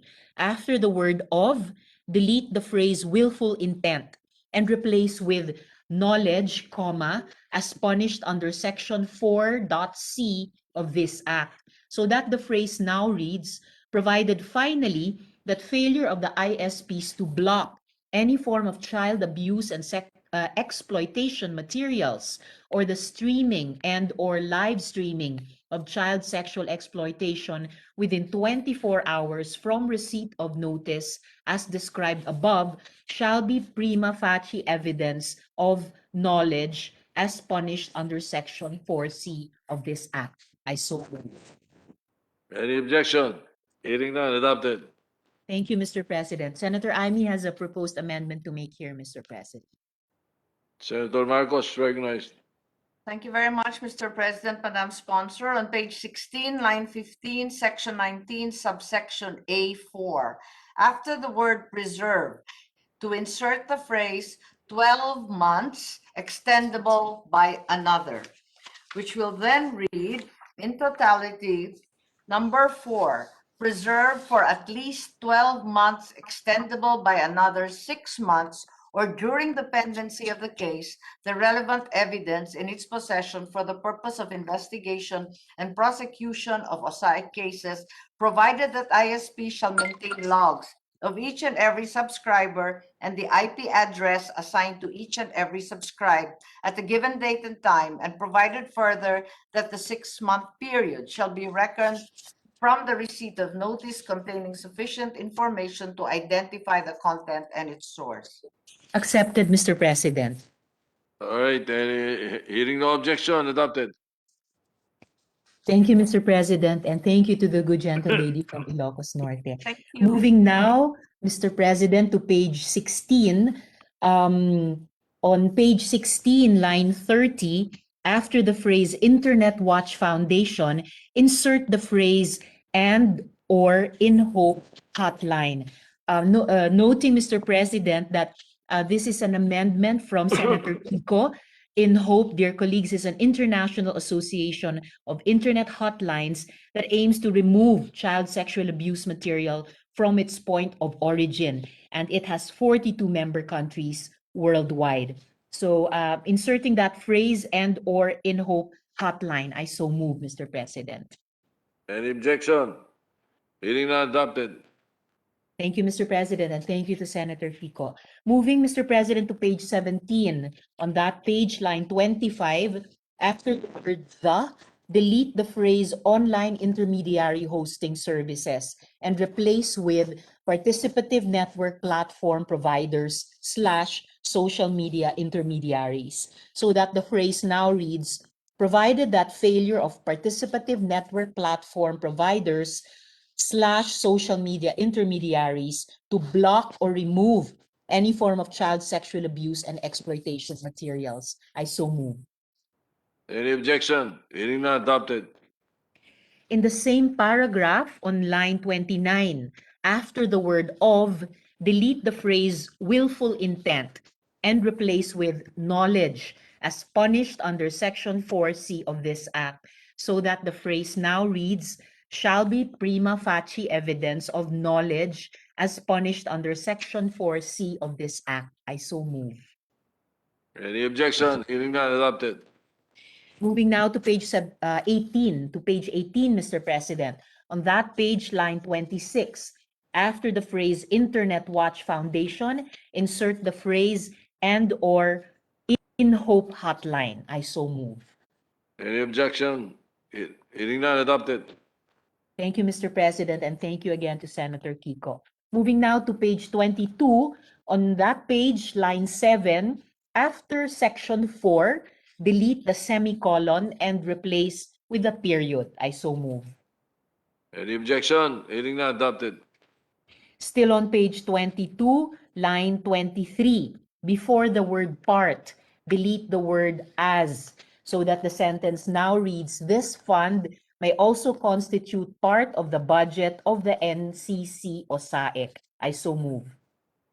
Any objection? Hearing none, adopted. On same page 20, I'm so sorry, Mr. President, I see Senator Amy is asking to be recognized. Senator Marcos, recognized. Yes, Mr. President and Madam Chair, I beg your indulgence. If we can go back to page 16, line 20, we failed to amend to make them congruent with the earlier amendment. May I, on line 20, replace the 6-month period with 12 instead of 6 to make it consistent. It shall now read, number 4, preserve for at least 12 months, extendable by another 6 months, or during the pendency of the case, the relevant evidence in its possession for the purpose of investigation and prosecution of OSAIC cases, provided that ISP shall maintain logs of each and every subscriber, the IP address assigned to each and every subscriber at a given date and time, and provided further that the 12-month period shall be reckoned from receipt or notice containing sufficient information to identify the content and its source. Sorry. For consistency, accepted, Mr. President. Thank you. Hearing no objection, adopted. Thank you, Mr. President. Thank you to the good gentle lady from Ilocos Norte. So proceeding now, Mr. President, back to page 22, still on line 23, delete the word the after the word for. And on line 24, so the following line, delete the word violation and replace with violations. So that the phrase taking these two amendments together now reads, in addition to the penalty imposed for violations of this act. I so move. Any objection? Hearing none, adopted. Moving on to page 23, Mr. President, on that page, line 13, between the words not and limited, add the word be, so that the sentence now reads, such programs shall include but not be limited to the following. I so move. Any objection? Hearing none, adopted. Moving now to page 24, Mr. President, on that page, line 27, delete the word the before the word formulating, so that the phrase now reads, advise and assist the IACA chairs in formulating and implementing. I so move. Any objection? Hearing none, adopted. Moving on to page 26, Mr. President. On that page, beginning at line 10, delete the entire section 34, entitled OSAIC as transnational crime, and insert a new section 34 as follows. Noting here, Mr. President, that we are deleting original section 34 because of the Department of Justice recommendations to the effect that it is redundant since OSAIC is already recognized as a transnational crime. And this new section 34, Mr. President, is from Senator Kiko. So reading now, Mr. President, the proposed new section 34, creation of the OSAIC Offenders Registry. An OSAIC Offenders Registry, parenthesis, the registry, for both Filipino nationals and foreigners shall be created, containing the following information of adult individuals convicted of OSAIC and other sexual offenses against children. A, name. B, address. C, employment. D, fingerprints. E, complete criminal history. F, recent photograph. And G, other relevant information necessary for the proper registration of child sexual offenders. The OSAIC Offenders Registry shall be lodged in the NCC OSAIC and shall be regularly updated and shared with relevant national government authorities, and shall also be linked to international law enforcement agencies, period. In accordance with the provisions of the Data Privacy Act, the NCC OSAIC may release relevant information that is necessary to protect the public from imminent danger concerning a specific person required to register under this section, provided that juvenile offenders shall not be recorded in the registry. I so move. Any objection? Hearing none, adopted. Moving to page 27, Mr. President, after section 36, or the provision on extradition and mutual legal assistance, insert a new provision as follows. Section 37, Mr. President. There is hereby created a Congressional Oversight Committee composed of 5 members from the Senate of the Philippines and 5 members from the House of Representatives. The members of the Senate shall be composed of the Senate Chairperson of the Committee on Women, Children, Family Relations, and Gender Equality, and the remaining 4 members shall be appointed by the Senate President. The members of the House of Representatives shall be composed of the chairpersons of the committees on welfare of children, revision of laws, and information and communications technology, and the remaining 2 members shall be appointed by the Speaker of the House of Representatives. The committee shall monitor and ensure the effective implementation of this act, recommend the necessary remedial legislation or administrative measures and perform such other duties and functions as may be necessary to attain the objectives of this act. So moved. Any objection? Hearing none, adopted. No other proposed amendments from this representation, Mr. President. And I wish to express my thanks and I wish to share in the sentiment expressed earlier by the majority leader that it is happy to move towards ending this session day with two bills by our Senate for youth and children, Mr. President. All right, Majority Leader.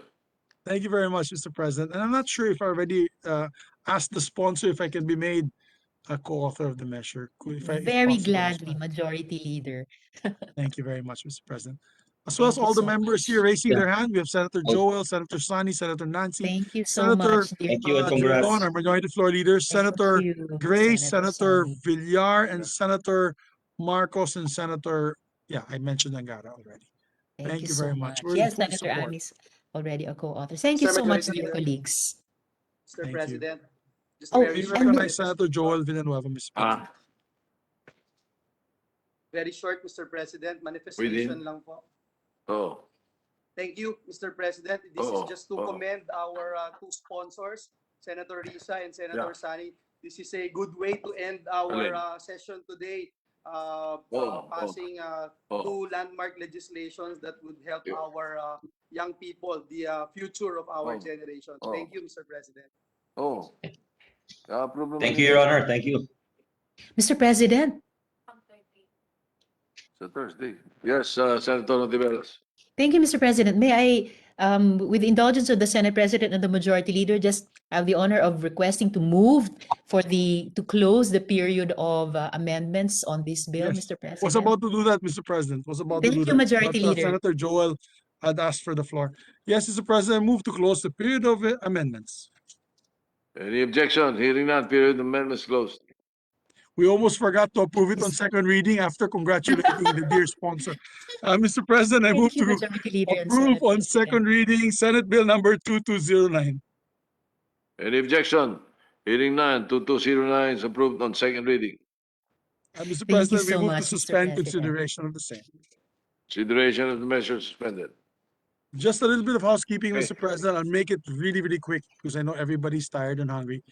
Mr. President, we're in receipt of communications from Senator Bongo that he's appointing Senator Pia Cayetano as chairperson of the Subcommittee on Health and Demography to hear and sponsor the following measures. Marami-rami to, Mr. President, if I may just read the Senate bill numbers. Yeah, Senate bill Senate bill number, numbers only. yes, Mr. President. Senate bill number 63, Senate bill number 287, Senate bill number 1873, Senate bill number 1132, Senate Bill number 1133, Senate Bill number 1134, Senate Bill number 1135, Senate Bill number 1425, Senate Bill number 1505, Senate Bill number 1559, and these are bills on priority health infrastructure and specialty health centers. And on Senate Bill number 1443, Senate Bill number 1922, 1801, 1144, 1450. And these are bills on health, security, and pandemic preparedness. And Senate Bill number 1527, 1451, 1592, and House Bill number 8999. And these are bills on the Medical Reserve Corps. And finally, Senate Bill number 1440, Senate Bill number 2158. These are bills on centers for disease control. So move for the record, Mr. President. All right, for the record. Mr. President, for co-authorships, with the permission of the authors and the consent of the body, I move that Senator Joel Villanueva be made as co-author of Senate Bill number 1382. This is the Electric Vehicles Charging Stations Act of Senator Gatchalian. So move. All right, yes, So please. recorded, Mr. President. So recorded. And as well as the SK Reform Act. I think we already mentioned that earlier. And Mr. President, with the permission of the author and consent of the body, our distinguished Senate President, Senator Soto, be made co-author of Senate Bill number 2149, authored by Senator Amy Marcos. This is the bill on the Cebu City Medical Center, Mr. President, of course, after tackling all the policy issues. Thank you, Mr. President. Anyway, That one is approved automatically. yes. Mr. President, and finally, Mr. President, just a query, because this is probably the first time that we've had a Thursday regular session in a long time. And we passed bills today on second reading. My interpretation, Mr. President, is that we may be able to pass for third reading. We can read this on third reading on Wednesday. Although some of my staff are saying it should be on a Thursday. But if you count the 3-day rule, which is basically Friday and not counting the weekend, Monday and Tuesday. So pwede na po siguro natin ma-third reading itong bills on Wednesday. Siguro. Kasi kung Thursday, Mr. President, wala, if we suspend on Wednesday, we'll have to require everybody to attend on Thursday for a roll call vote. So I would suggest that we do it on a Wednesday, Mr. President. No, I don't think we can because the distribution of the third reading copy will only be on Monday. They cannot do it tomorrow. Okay. So really, the third reading will be on Thursday. Okay, Mr. President, if that's the case, we may have to not adjourn. We might have to adjourn Yes. on Wednesday so that we We have a adjourn roll call. Wednesday evening, correct? Yes, so that we may have a vote on Thursday. Yes, Okay, yes, Mr. correct. President, thank you so Okay. much. And with that, I would just like to thank our colleagues, particularly the leadership and all the members that have stayed, and our minority floor leader for all your patience and understanding. We did a great job this week. Ang dami natin pong naipasa. Maraming salamat. I think it was a good idea to come up with our listing as such. Wala na pong sumisingit, wala na pong magtatampo, and we thank all our colleagues for that. I move, Mr. President, that we adjourn session for May 24, 2021 at 3 o'clock in the afternoon. Enjoy the weekend. Any objection? Hearing none, the session is adjourned until 3 o'clock in the afternoon of Monday, May 24, 2021.